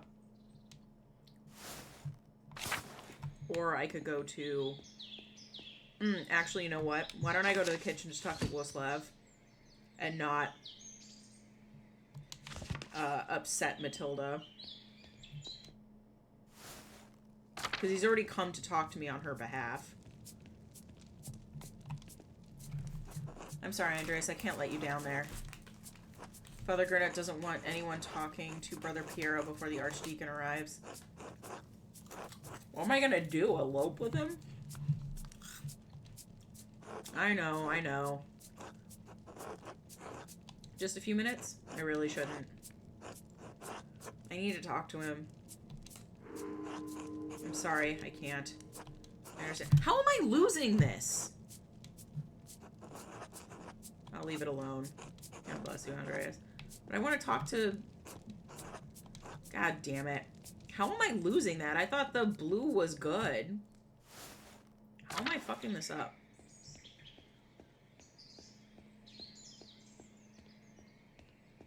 I'm so upset with myself. But I have to live with the decisions that I've made. Is she in the shrine? Sophie. Hi, Matilda. God bless you, Master Mahler. May I ask you some questions, Sister Matilda? You know, Mother Cecilia doesn't like us talking to men unless it's truly necessary.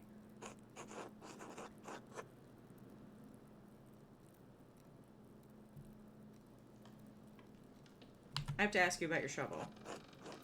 I wouldn't say it's mine. It belongs to the Abbey. I just use it more than any of the other sisters. There's blood on it. I recently used it to kill baby rabbits in the garden. The other sisters are too squeamish to do it. Oh no. I didn't clean it because it was going right back in the dirt anyway. Why bring it up? Why bringing up the shovel? Oh, I understand. No, I didn't use it to kill the Baron. A man is not a rabbit. Did you receive a strange note recently? Yes, how did you know? Others have received notes as well. What did it say? Remember what he did, the violence you suffered, the red bird flies. It's not any of them. Or it's the one... Hold on. Okay. Loren's got a note. Hold on. Okay, Matilda has a note. Lorenz had a note. And Farnick had a note.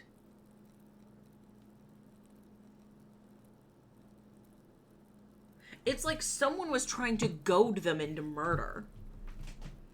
Remember what he did, the violence you suffered, the red bird flies. Yeah, the red bird, Rothvogel. I found it in my bed in the nun's dormitory. You can keep it if you like. The only person who would have access to the dormitory is Cecilia. And she is already kind of admitted to knowing all of the inner workings of everything that is going on. In your bed, who could have put it there? Another woman. The only people allowed beyond the garden are the sisters. I can't imagine any of them making this. Mother Cecilia and Sister Illuminata have beautiful handwriting, but both of them have been so kind to me.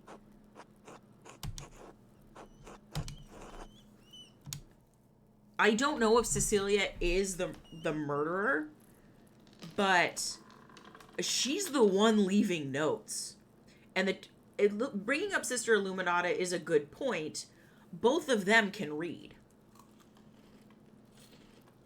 And write. Ooh. Shit.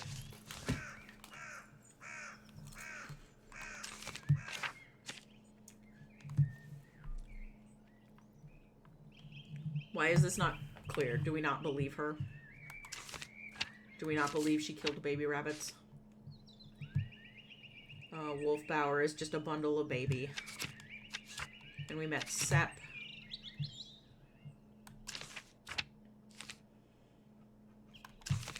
Who else did we... Okay, Brigitte Bauer, Martin's wife. Else Mullerin.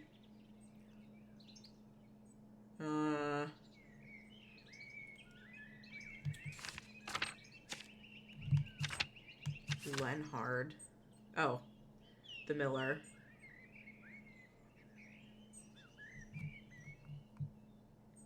We don't like a landlord. I wonder if Cecilia is in her room.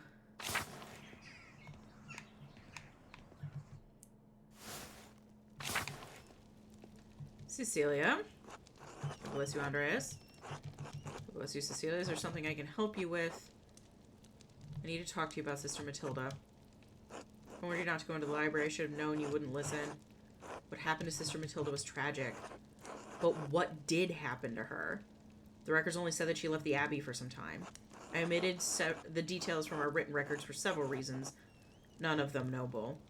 Lawrence the Baron tried to seduce Sister Matilda. She rebuked him several times. So one morning, he attacked her in the meadow on her way to town. He dragged her into the woods. Sister Matilda is a strong woman, but her resistance was met with violence.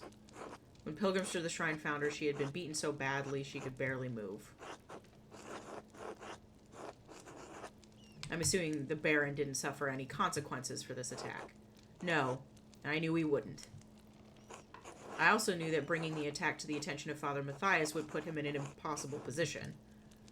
The Baron would suffer no consequences, but the abbot would have refused his continued patronage. I concealed the assailant's identity from from Father Abbot and had Sister Matilda taken to the hermitage near Mittenwald. She stayed there under the care of sisters until she recovered and could return. You really don't think the abbot would have taken action against the Baron? How did Sister Matilda feel about seeing the Baron at Curacao? How'd she feel? Andreas, if you want me to tell you that I think Miss Sister Matilda killed the Baron, I won't. Seeing him was hard for her, of course. She defended her virtue from the Baron, but her injuries were severe. Her body recovered in time. Her mind, I don't know if it ever will. She still fights him in her dreams. She wakes in the night screaming, soaked in her own sweat. So it affected her. Yes, it still affects her. That doesn't mean she wanted to kill the Baron. It certainly doesn't mean she actually did. Sister Matilda is a faithful servant and friend of Christ. I believe that truly, Andreas. She is respected and beloved by this community for good reason. I think Brother Woslav knew the Baron attacked her. He cautioned me against bringing her up with the Archdeacon. No, he didn't know. Perhaps it will come to light now that the Baron has been murdered, but she didn't tell him before. But their relationship is more the... Andreas! He didn't know. She assured me she told no one else in all this time. No one. And if she chooses to tell anyone now, it hardly matters. I see. Do not mention Sister Matilda to the Archdeacon, Andreas. I do not believe she could have done this. Just because you believe it doesn't mean it's so. Pray upon it if you need to. You will see the truth. God bless you, Andreas.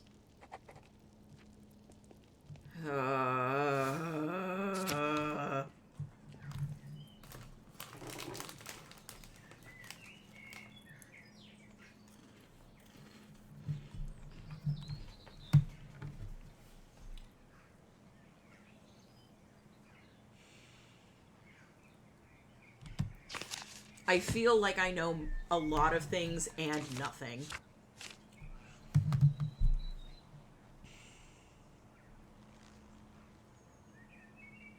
Mother Cecilia acknowledged that Sister Matilda was the nun who... Okay, yeah. I need to decide what to do with this information. Yeah, no shit.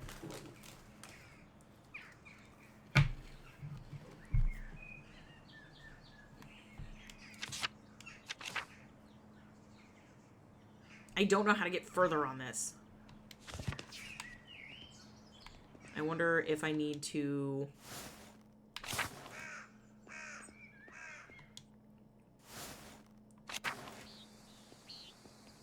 I thought I would need to go to the Bowers house.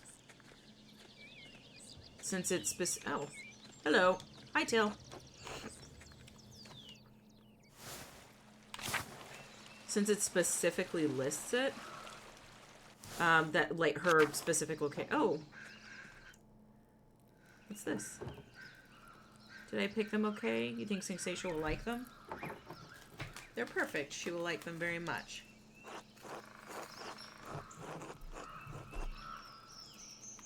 It's a beautiful bunch of flowers, Bert. Did you gather them yourself? Yes. I like the purple ones most. They're handsome flowers. We don't have these where I'm from, you know. Are you leaving them for St. Satia? Birdie's flowers, yes, and the last of fall's apples. Many of our store rotted when the spring damp came, but not this one. It seemed appropriate to bring it here for her. Do you know the story of St. Satia, Andreas? Brother Matthew mentioned her when he told me the story, the history of St. Moritz. The hand that held the Holy Lance. She's very dear to us. As dear as the famed St. Moritz, though not as widely known. Does it seem unusual that such a small mountain town could produce so many saints? I don't know that you would call 2 saints so many. Tassing is blessed to have been founded on the great trade road on fertile land close to the Lord here in the Alps. I've been no place like it. This was once a pagan village. St. Moritz, snowed in during bad winter, brought the town to the Lord with the aid of St. Sasha. Sasha was the daughter of the town leader, the first of the pagans moved to convert. She led St. Moritz to a spring, and when he baptized her, the earth grew lush and green, rich with fruit. What fruit? Big, juicy apples. And pears. Yes, sweet. Pears, gooseberries, currants, apples, and other fruits native to places Sasha had never seen. Moritz and his starving men were saved by this miracle, and the town was brought to Christ's side. In a way, we're all saved. We were all saved that day. What happened to Sasha in the end? She was martyred for her faith. But I feel she's with us still. Don't you, Bert? In the tree. The tree? Grown from an acorn fallen off the tree that provided the kindling for Sasha's pyre. Through God's grace, she is always here with us, working her miracles. She seems very important to you. It's through her work and the Lord's grace that I have the life I do now. I owe all the joy in my life to her. How do you mean? When Klaus and I first married, we struggled for years to start a family. I was distraught. I wanted a child, desperately. I brought an offering to Sasha and prayed to be touched by her miracle of life. And we were blessed with Bert here.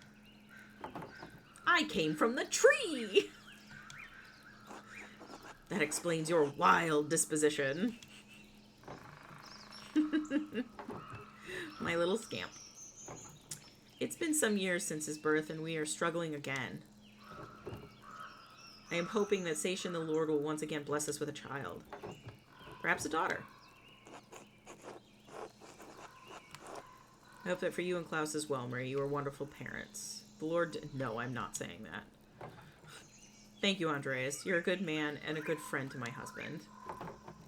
We shouldn't keep you any longer. I hope you found peace here with us and with Saint Sasha. Bis später.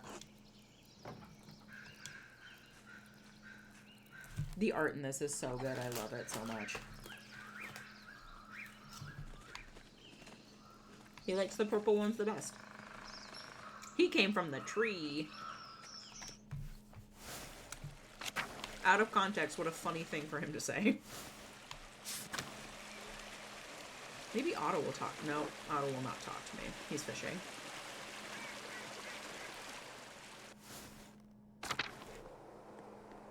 I feel like I'm missing something obvious.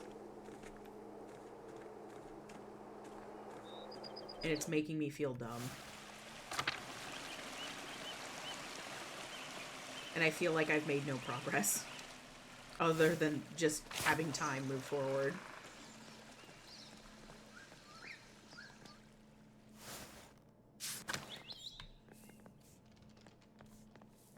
No, not the forest.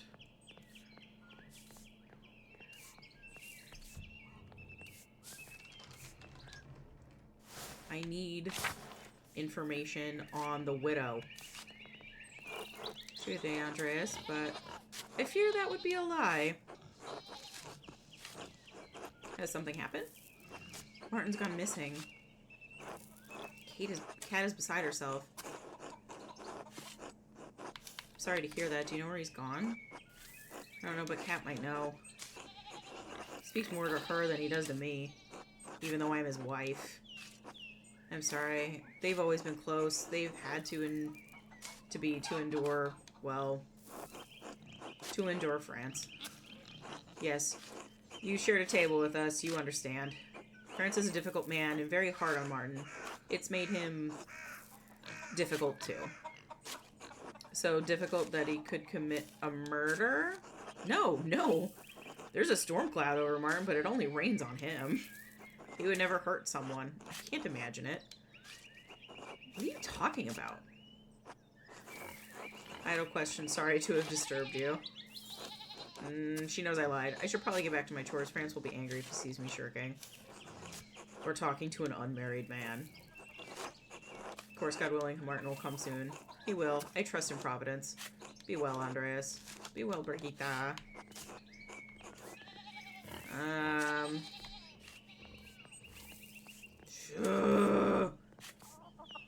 Talk to me, Widow Kemperin.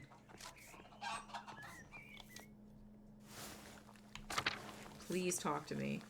Well, if it isn't the late Baron's new best friend, now she'll talk to me. Good morning. I'm glad to find you in such a good mood. Oh, Reginald, what do you want? You must be bothering me for something. I wanted to ask you some questions about Lawrence Rothvogel's murder. We've never really talked. I thought it time we got acquainted. Nah.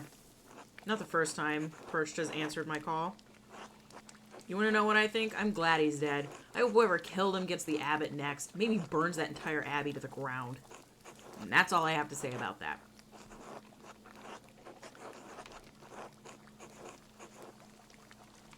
Life of an innocent man is at stake. One of the elderly brothers. Can't you spare me a few minutes? You think I care about what happens to some old monk? Idiot. Kill them all. See if I care. Every agent of the church should die. That face. Where's this anger coming from? Is it something... something I can help with? No. Well, maybe. Don't suppose those skinny arms of yours can hold more than a paintbrush. Not so strong as Otto, but I can lift things and reach high places if that's what you need. Not often someone offers to help out old Attilia. Fine. You do some things for me, maybe it'll jog my memory. But it's gonna take a while. Lots of things building up. Things I'm too old to do. You got some places to be? Should we flirt with her? Should we flirt with old Attilia? Sorry guys, I'm so hungry. And these Cheetos is tasty.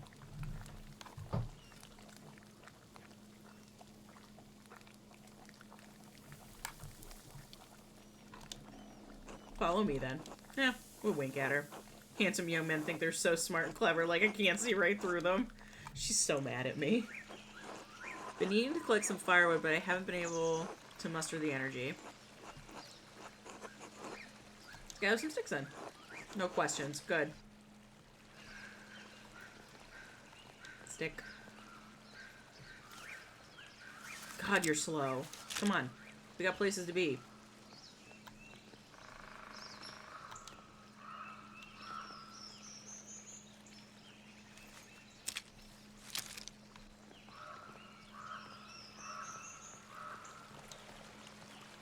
This animation takes forever.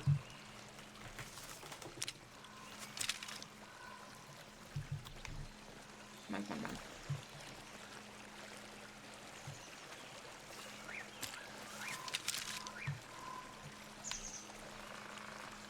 Is this enough sticks? There's some there are the trees Otto's been felling for the abbot.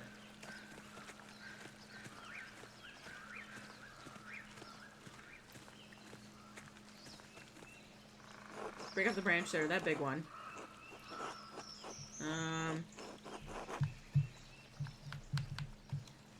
I know Attilia feels she's been wronged by the abbey, but the wood does still belong to the abbot. If we're caught stealing it, my investigation into Lauren's murder will be in jeopardy. The abbot finds out I helped Attilia steal from him, he could make finishing my masterpiece difficult. But if I refuse to help Attilia, she might not tell me what happened between her and Lawrence to make him hate him so. The way she yelled at him that day he arrived. It must be serious, but serious enough to kill him? Perhaps I can make her see reason. And an ad break. I'm gonna mute my mic so I can shove these Cheetos in my face with wild abandon. Never mind, I already ate them all. And they were delicious. 10 more seconds.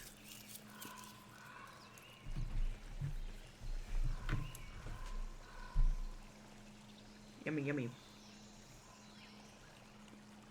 Welcome back from Ad Hell, everyone.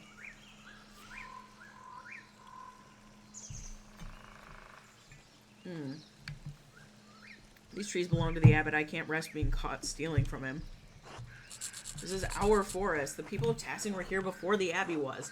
The forest is ours.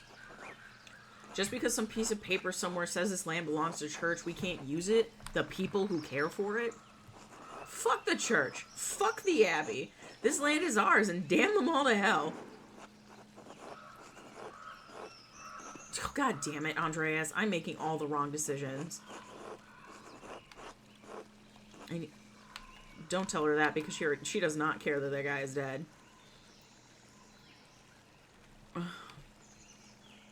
This seems like a really shitty answer, though. God, I'm really backing myself into a corner today. I need his cooperation. You don't need to remind me that you care more for the church than you've ever spared a thought for its discontents. But we're not through with our chores, so I'll say no more.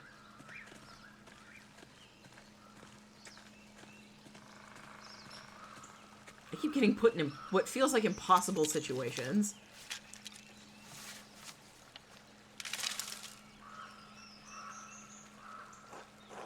I can't use all these sticks, they're too big. You need to break them down for me.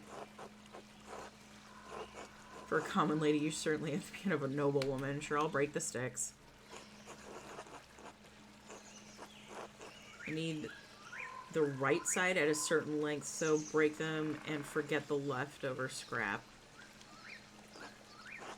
How long do you need them? Where should I break them? I'll know when I see it. Now get to snapping, boy.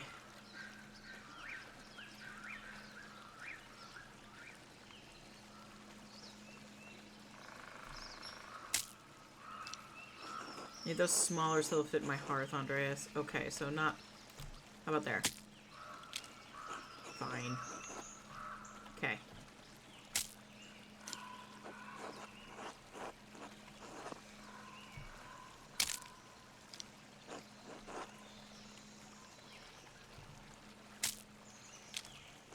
Too big. I don't need a club, you buffoon.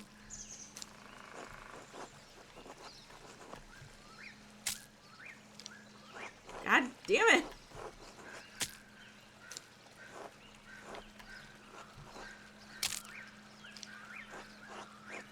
Okay, so she needs them really small.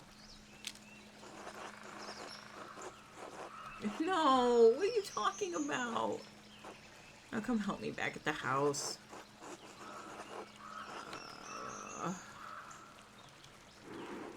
Perhaps we should get more.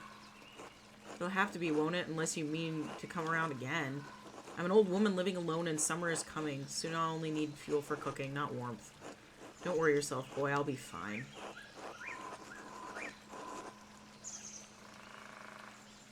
You say so, but I worry about you living alone.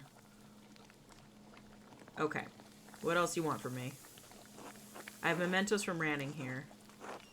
They've gone crooked and I can't reach. Could you hang them for me, Andreas? You got it. Easy enough. And please be careful with my pictures. Some are very fragile. I would hate to lose them to your carelessness.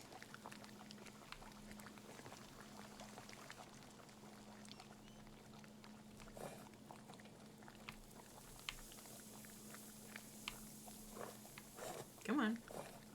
Or how they get turned around so badly.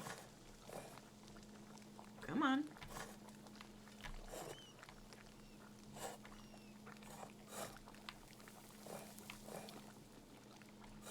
Why is it not... There we go. Please don't knock over that picture.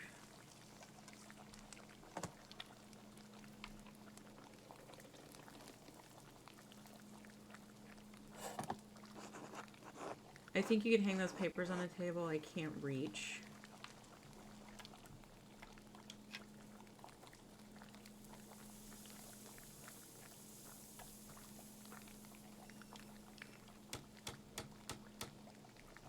I think you should be able to rotate the cross upside down for this too, right? Wouldn't that be hysterical? That sounds like something that she would find very funny.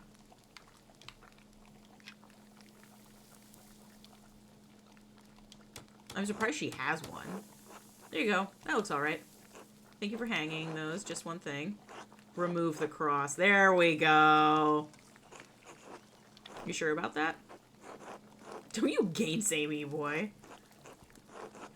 Alright. I'm not second guessing you. I took it down.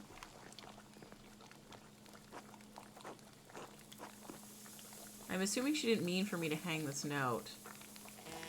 She got one too. Remember your husband, the pain he carried like Job. The red bird flies. She got one too. No idea. I found on the table the night before Rothvogel died. I can barely read it. The writing's too fancy. Keep it if you want. It means nothing to me. So that's 4 of them. That's 4 notes. I've got one last thing for you to do if you're willing. A legal document. I need you to read it. The words are too small for my old eyes and my reading's not so good. I'm not an expert in Bavarian law, but I'll do my best. Good enough for me. Let me see here. Oh my god. Standard introduction. This document shows, etc., etc. Here we are, the meat of the document. It says, due to the recent death of Ranning Kemper, his lack of heirs to inherit, your inability to pay fees on the land, your property is forfeit to the church.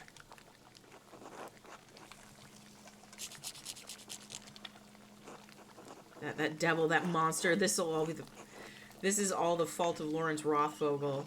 If he were alive, I'd kill him myself, maybe boil in hell for all eternity.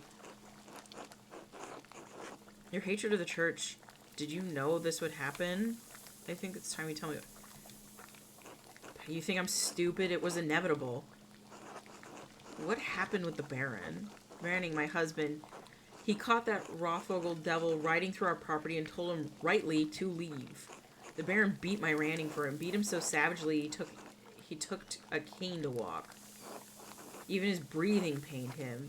Never could breathe so deep as long as he lived, which wasn't long at all. Good God. That Baron was the worst kind of man, careless and cruel.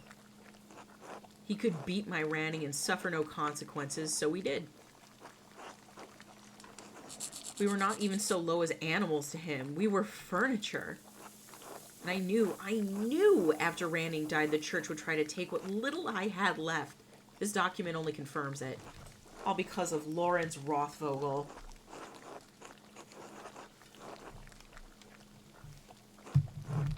Since Ranning left, I'm just waiting to die. Why should I have to go on living when he is gone? He's not even been dead a year. I hoped I would follow him before the church came for what was left of our life. Inheritance laws are cruel to the widowed and the childless. Just as the church likes it, it doesn't matter, boy. The law will never change and nobody cares. You know, that's a pretty compelling reason to have killed him. You said so yourself, if you do it if you could. Who's to say you haven't already? Finally, some honesty from you. This was the real purpose of your visit all along. I'm an old woman, Andreas. Even walking from my bed to the door pains me. How could I kill a man in his prime? Yeah, if we don't believe that Piero could have done it, Ottilia couldn't have done it. Not that it matters. I'm sure I'll take the blame for it anyway, just like I'm blamed for every runny nose and thrown horseshoe around here. The people in town can't wait for me to die, and the Abbey vultures hate me for my contempt of them. None of it matters. I don't care what happens to me anymore. Thank you for your help, boy. You're the only one who's come calling since my Ranning passed, you know. Now get out. I need to lay down. Of course, I was glad to help.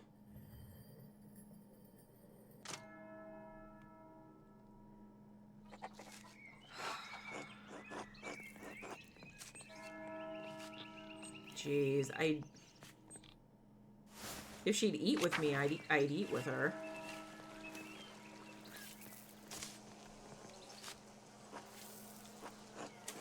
I've already eaten with them, haven't I? Oh wait, no, I haven't. I don't think I have. I'm starving. Here, let me eat with them. Because this is France's brother. Bless us, O Lord, in these your gifts, or which we are about to receive from your bounty. Through Christ our Lord, amen. Amen, amen, amen. Amen. Aw, cute. There's been some chaos up at the Abbey, hasn't there, Andreas? You could hear those bells ringing clear across the valley. Sounded like the monks were mustering for war. You haven't heard? Man was murdered, the Baron Rothvogel. Good riddance. You won't find many in Tassing crying over one dead nobleman. I can't believe you haven't heard, Johann. Have you had your head in the dirt? I don't intend to gossip. That's your job. You're damn right. I'll admit this has me interested. A murder at the Abbey? How did it come to pass? I'm still trying to figure that one out. My mentor, Brother Piero, was found with the body, but he's too frail to have done the deed. Ooh, an egg. I love eggs. Grisly, what about the blood? Was it everywhere? Buckets of it. Some. Too bad. Tell me about the wound. Could you see it?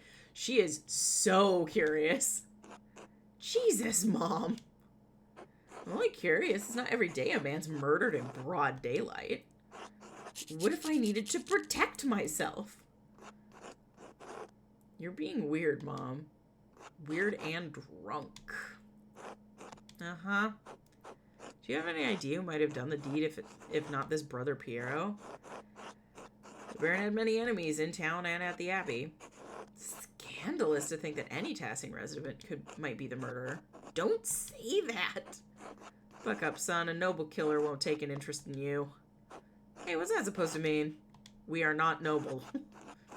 Whoever killed the Baron has to be dumb as rocks. We're very angry. I suspect we'll find the culprit is a bit of both.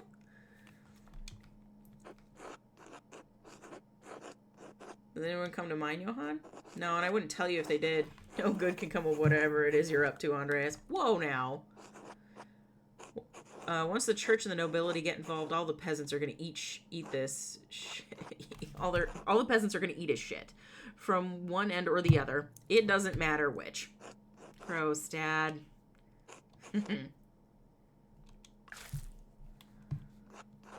What? I'm right. Hans thinks I'm right, don't you, son? Always, Dad. At least God granted me one respectful child. Ugh, what a suck-up. Speaking of the church, has Johann told you about how the abbot's out to ruin our lives? No, but I expect it has something to do with his taxes. Yes, thank you. Even a traveling artist from Christ knows where understands. I'm from Nuremberg. We're supposed to expand our farm, but the abbot's taxes is making it impossible. We can't grow enough.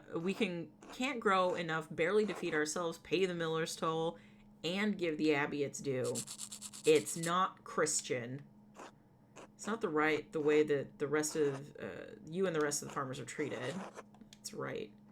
Now that Randy Kemper has kicked the bucket, the old witch's land will be forfeit soon. Once Attilia is gone, her land will be available for us to purchase, God willing. God damn it. Not if Uncle France gets to it first. I can't believe you. She's an old lady living all alone. We should be looking after her, not picking up scraps from her corpse. Exactly. Someone's got a good head on her shoulders. Shut up, Jesus. How dare you speak to your father that way? I feel sorry for Attilia. Lord help me, we're going to be a very serious conversation about your attitude, Veronica. You're in for it now. Eat shit, Hans. Man, these families. Alright, that's it, Andres. It's been great, but I need to have a talk with my ungrateful children. See yourself out. Your heart's in the right place, Veronica. I wish I wouldn't get my hide tan for it.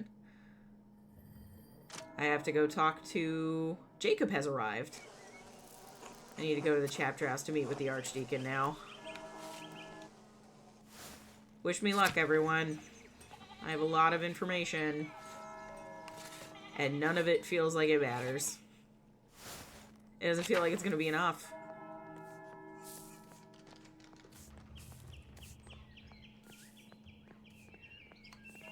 man, all of those rocks that Lucky laid down suddenly work. Or suddenly a whole wall.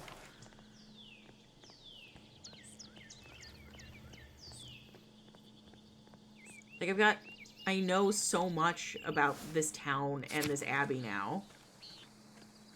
I just hope it's enough to convince whoever this guy is. Sup, Ulrich? Why are you here? Why is the baker here? Oh, they've cleaned up the bloodstain.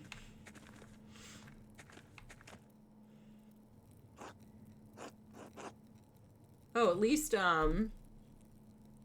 the abbot isn't in here. Please state your name for our records. Andreas Mahler, troublemaker. Artist, recently a Basel. Andreas, son of Josef Mahler, master artist from Nuremberg. Andreas Mahler, journeyman artist from Nuremberg. Artist, recently a Basel. Really? What brought you all the way to Upper Bavaria? I'm heading back to Nuremberg to finish my apprenticeship and open a workshop. It's the end of my Wanderjahre. Very well, thank you. Arnold, please write that down. I think we're ready to begin. You go, Arnold. You go. Of course, Your Reverence. Now, the Master Mahler, what was your relation to Lawrence, the Baron Rothvogel?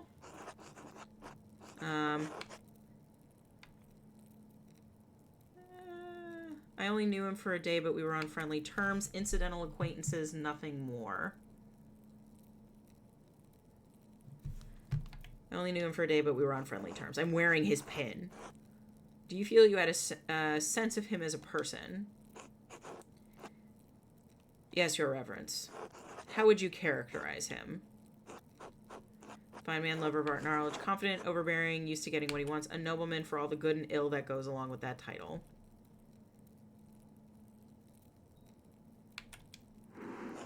Do you have a problem with nobility, Master Mahler? Oh no. Is it germane to your investigation, Your Reverence? I determine what is germane, and you have already forgotten who asked the questions here. My apologies, Your Reverence. Do you know of anyone who had reason to harm the Baron? I can think of a few people. Might help us solve this problem, the problem that faces us. Baron Rothvogel was murdered here in this very room. Someone did it.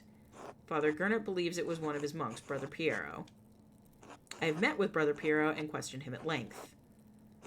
While it seemed unlikely that a man of his age and temperament could murder the Baron, he was discovered in flagrante delicto. Caught red-handed.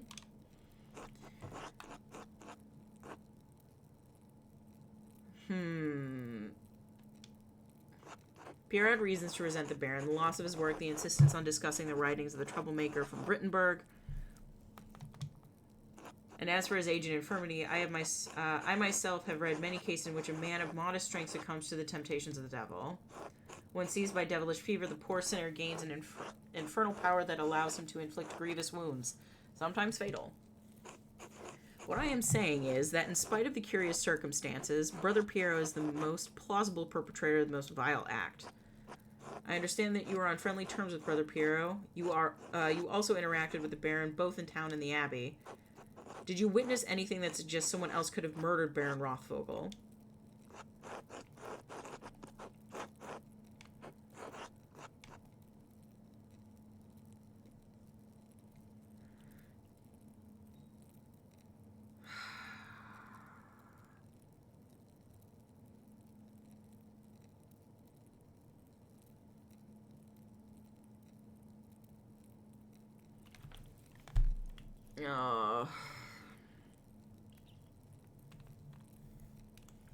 The average prior Fernick was behaving suspiciously the day of the Baron's arrival. He may have had motive. It's an extraordinary claim, Andreas. The abbot speaks highly of the prior, and he oversees both your and Brother Piero's work, does he not? Yes, but Prior Fernick's role in the scriptorium has little bearing on his motive. An extraordinary claim requires extraordinary evidence for me to take it seriously. Why should I take the word of an artist over a respected officer of this abbey? I can provide evidence of prior Pharynx motives.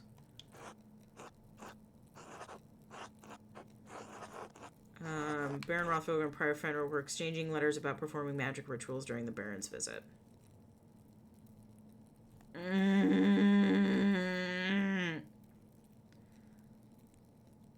I'm gonna get a good man. I'm gonna get someone killed. This is hardly a good claim. Like, do you have proof of this? I have the letter the prior wrote to the Baron. Wait, Hot Goss, tell Jacob that wait, this is not immaterial gossip. Excuse me, achievement. In it, the prior mentions that he will not perform a ritual for the Baron, even if the Baron does follow through with his threat to implicate him in the Inquisitor's. An implication of necromancy is a serious matter. The prior's position would have been in peril, possibly even his life. And how do you believe Prior Fenrir would have killed the Baron? I pray you will not say it was a magical ritual. I am not certain, Your Reverence. Troublesome wrinkle. Is there anything else you wish to say about the Prior? Secretly observed him in the scriptorium. No, I was working alone and I dropped something on the floor. The Prior did not know I was there. He wrote a note, a cipher in a book. It was associated with a Volvo he used to encode something in it. Yes, what had he encoded? What are you talking about? I know what he encoded. Could you please confine your remarks to information that leads somewhere useful? Okay, so I needed to get into the grave. Otherwise, it doesn't count. Even though I know what the note said. Very well. Who else may have wanted to see the Baron dead?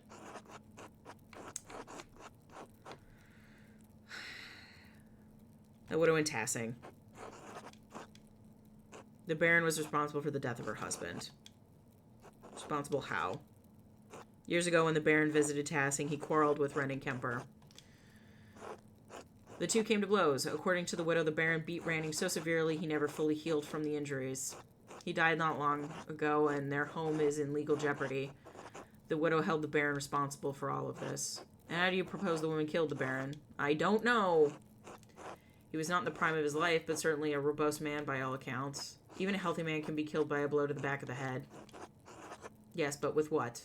Honestly, I don't know. No murder weapon was found in the chapter house, nor has anyone discovered a weapon the widow could have used. That complicates the matter. Do you know anything else about the widow? Attilia Kemperin is a good woman, but she has been made hard by what happened to her husband. In many ways, she has given up on life. Thank you for your candor, Master Mahler. Do you have knowledge of anyone else who wanted to kill the Baron?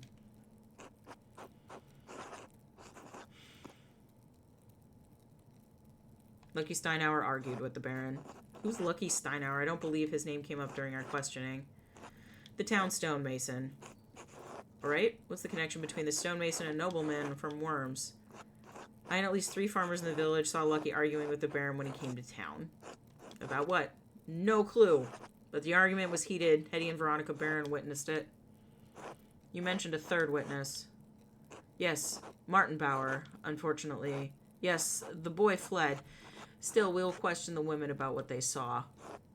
How do you propose the stonemason killed the Baron? As a stonemason, Lucky would have access to a number of tools that he could use to bludgeon the Baron. Have you found such a tool? No, but that does not mean it does not exist, and there are Lucky's tools. Only he would know if one went missing. A fair point, Master Mahler, but the fact remains it is yet to be found. True. In any case, that is the extent of my knowledge about Lucky Steinauer, Your Reverence. Is there anyone else you can think of who would want to kill the Baron? I'm not going to bring up... I don't want to bring up Matilda. I didn't want to bring up Attilia, and I did anyway.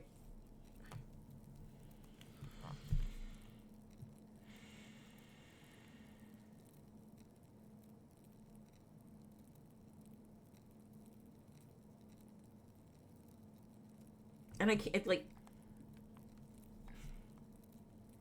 Deniability.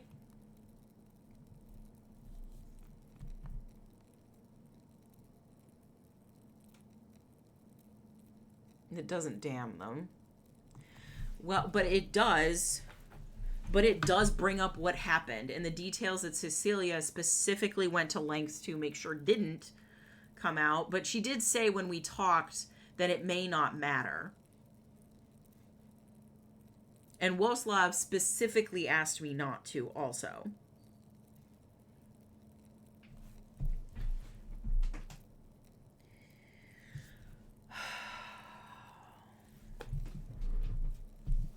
I've given them 3 people. I can think of no one else. Are you aware of anything else that might shed some light on this case? Yes. Has Brother Florian told you about the note found on the Baron's clothing? Yes, Brother Florian explained to me how he came to find it and told me its contents. Master Adeljaeger has entered his testimony in our register. I don't understand the implications. Who is the innocent? It's not clear to me either, Your Reverence. Do you believe the murderer wrote it? Whoever wrote it was a talented scribe. I understand Kirsa has 2, the elderly Brother Adek and the younger Brother Guy. To be frank, Your Reverence, neither man has the skill to write this way. There's something else about it, too. The style is just different. It's unlike Adek or Guy's writing. It's unlike mine.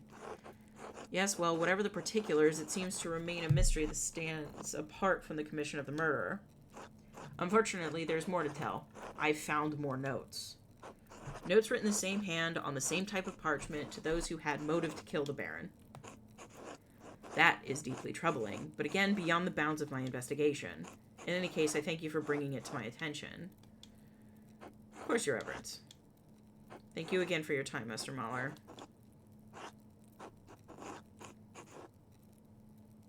I will fail that.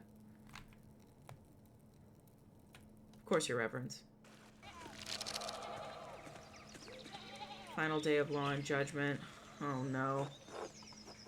I didn't think you were coming to this. I didn't think I was either. I suppose I wanted to see how this ends after all. Well, here I am. Why I didn't want to miss this. Okay. Can you believe that Lucky Steinauer killed the nobleman? You missed the trial, Andreas. A magistrate from Mittenwald came in, read all of the charges, and found him guilty.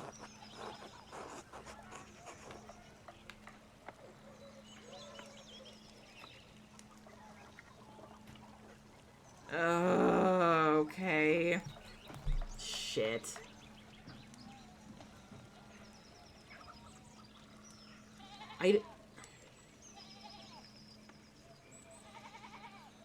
I got Lucky killed.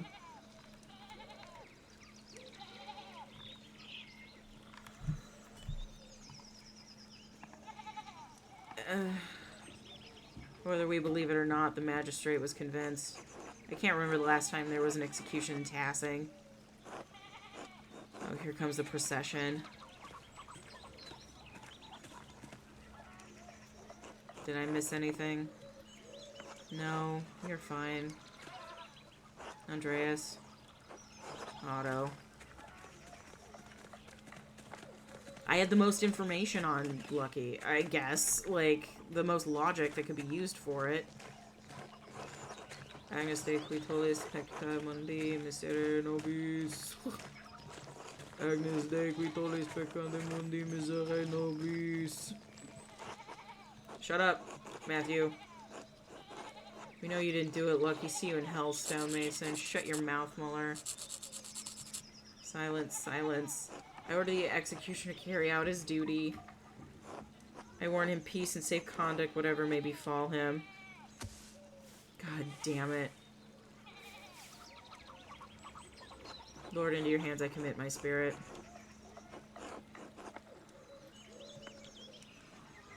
You got him killed. You gotta watch. Oh my god.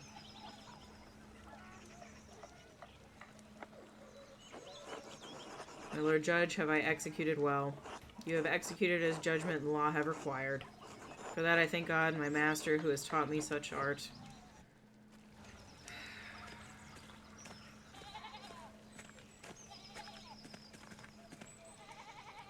You, I know this was your doing. I don't know what you're talking about. Save your lies. I don't want to hear them. You should be ashamed of yourself. I'm sorry, Agnes. God have mercy on you, Andreas Mahler.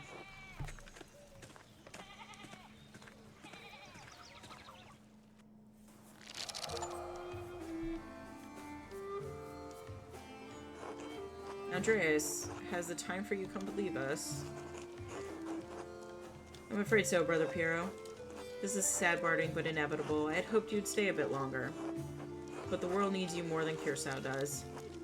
You have grown beyond this old abbey and become a master in your own right. I will miss you, my son. Who will keep you out of trouble when I'm gone? I pray that is the last trouble I see in my old age, and I have God to thank you for getting me out of it. Come, your masterpiece is complete. May I see it one last time before you go? Please, I value your assessment. The opinion of one old monk matters little. All the same, I am excited to see it finished at last.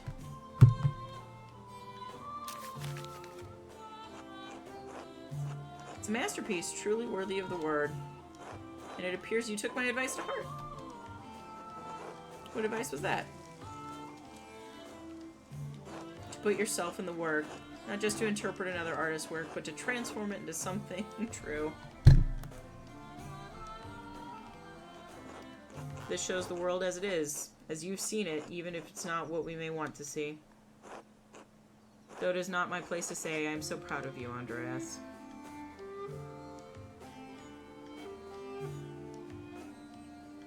What's this? Scrap of parchment? A note. Do not return here. A warning. Whose hand is it? It doesn't look like Brother Adex or Brother Guy's. Brother Florian and I found a similar note in the Baron's clothing. And I found notes delivered to others while I was investigating. They must have been written by someone who knew the darkest secrets of this town and this abbey. They tugged those secrets to kill the Baron, like someone pulling threads that had been buried in the past. A frightening thought. But who would do such a thing? I wish I knew. Do not trouble yourself overly about it. Your future lies outside these walls. I hope that you'll have time to visit me once or twice in your travels before the Lord takes me. I'll come as often as I can. I would like that. God bless you, Andreas Mahler. Thank you for your friendship. Until next time.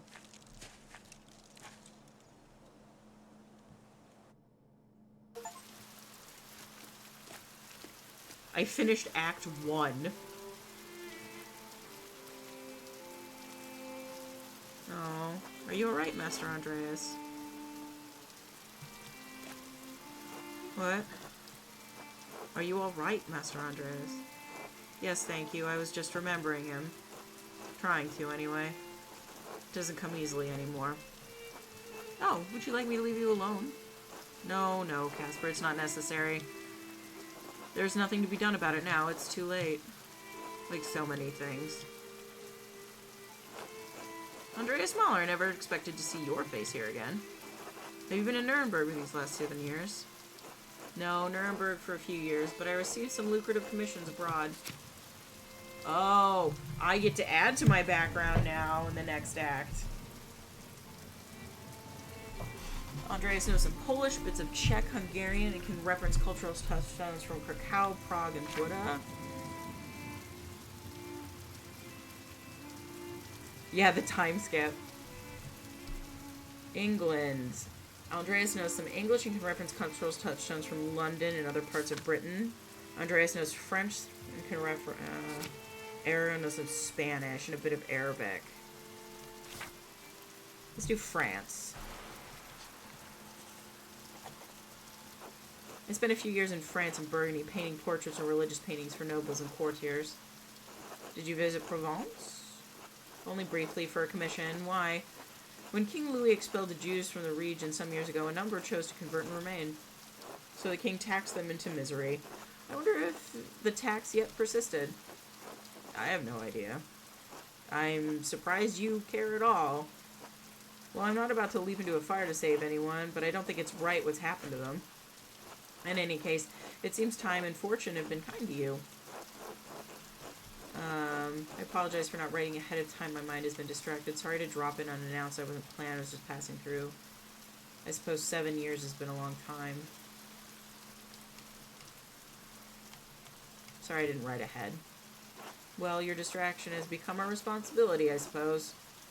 Anyway, I'm surprised a man of your wealth has time to visit a small country abbey.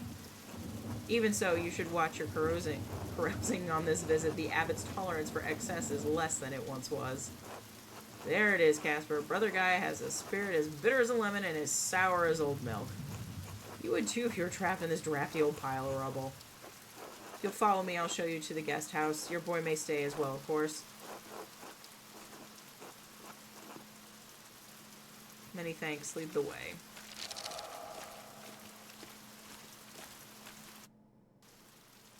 Revolution? What is happening? When was the last time someone stayed here? Everything's so musty. Mr. Andreas, how did you come to be so well known at Curacao? I got a man killed. Yeah, how much has changed? Well, and we got a note that said, don't come back here. I thought you spent your wander year in Basel. I did, but I finished them here. Earning money in the scriptorium while I finished my masterpiece. Really? I didn't think an abbey still had a scriptorium. Abbey still had a scriptoria. They don't. And Curacao doesn't anymore, for better or worse. I suppose I should tell you, there was a murder at the abbey while I was here. What? Really? It was a dreadful affair. Father Gurnet panicked and accused my friend, Brother Pierre, of committing its crime. I did some searching and managed to convince the Archdeacon that someone else was the murderer. The town stonemason, Lucky Steinauer, died for the crime. You got someone killed? No, I collected evidence and presented it truthfully. The Archdeacon is the one who made the ruling. Yes.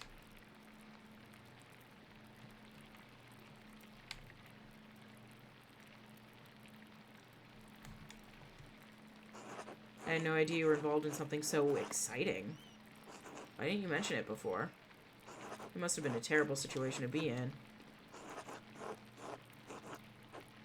I made some missteps in my time at Curacao, but I saved my friend's life in the end. So what are we doing in Tassing now? I wanted to pay my respects to Brother Piero. And to be honest, I'm not looking forward to returning to Nuremberg.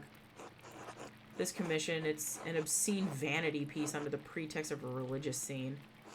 My patrons just want to celebrate themselves and their wealth. I dread each new commission more than the last.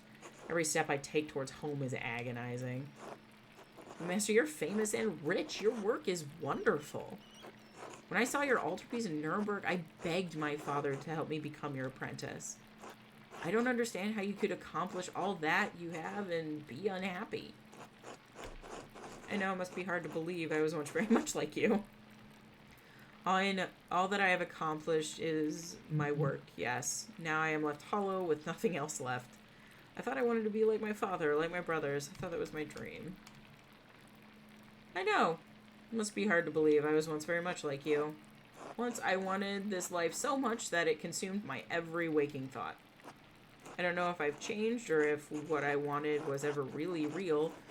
Maybe I've been a fool this whole time. I want life as an artist to be better for you, Casper. Learn from my mistakes, alright? So this is what I have to look forward to. I want learn from my mistakes. Alright, yes, Master Andreas. I shouldn't be burdening with you with such dark thoughts, Casper. Come, let's visit my friend Klaus. It's been too long. As you like, Master Andreas. Hoo boy. Well, I'm gonna call it there. I feel not great about what happened.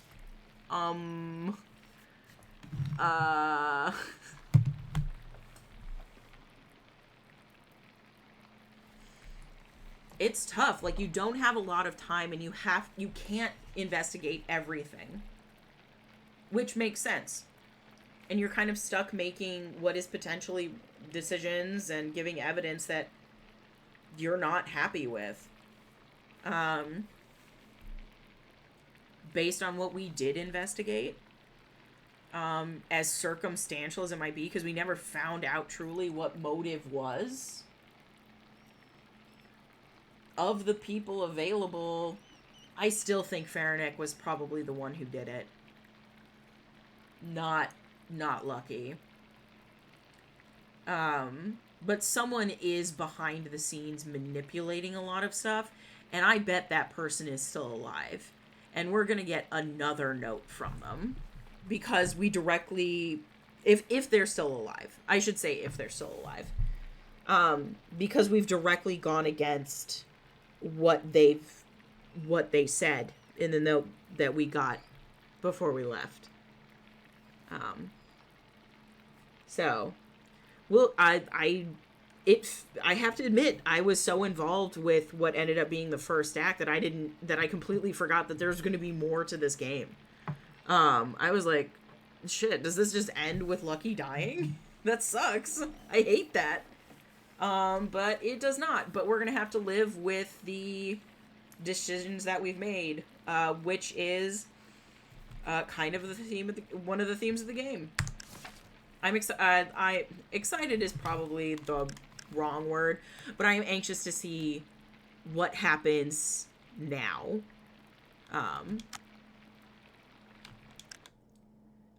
But that brings us to the end of tonight's stream, and we've got to find somebody to hang out with. And I'm so happy that all of you were here. Thank you guys so much for the sub, the resubs, the bits, the hype train. It really means a lot. Yeah, rip Lucky. Pour one out for Lucky tonight. Man, I do not feel good about that. But thank you so much. For all of the support and all the love. It really does mean a lot. Before we go, though, I have completely forgot. I wanted to see one thing in here. Before I go, plug for the Discord. Come hang out with us in the Discord. We post food. We post cats. We post updates to offices and rooms that are pink themed. It's kind of a cool place to be. Come hang out with me off stream. All right. Let's see. Who do we have online right now? We've got, several people. Barf is on. Barf is playing Fear 3. And we've got Midnight Monopoly, who's on doing, I don't know what she's doing. Oh, Clock Tower. She's starting, it's pronounced Foo 3-year. What? Oh. Fear 3. He's playing Fear 3. I refuse to do that. We're going to jump into Midnight Monopoly stream. She's starting up a playthrough of Clock Tower, which is a game I desperately want to play. So let's go show Midnight Monopoly some love. Presumably if I can type correctly. Thanks once again, everybody. I will see you guys on Wednesdays. Same adventure time, same adventure place. Take it easy. Tip your waitress. Be kind to yourselves. Make sure you drink water and all of that good stuff. Have a good one. I'll see you guys later. Bye-bye.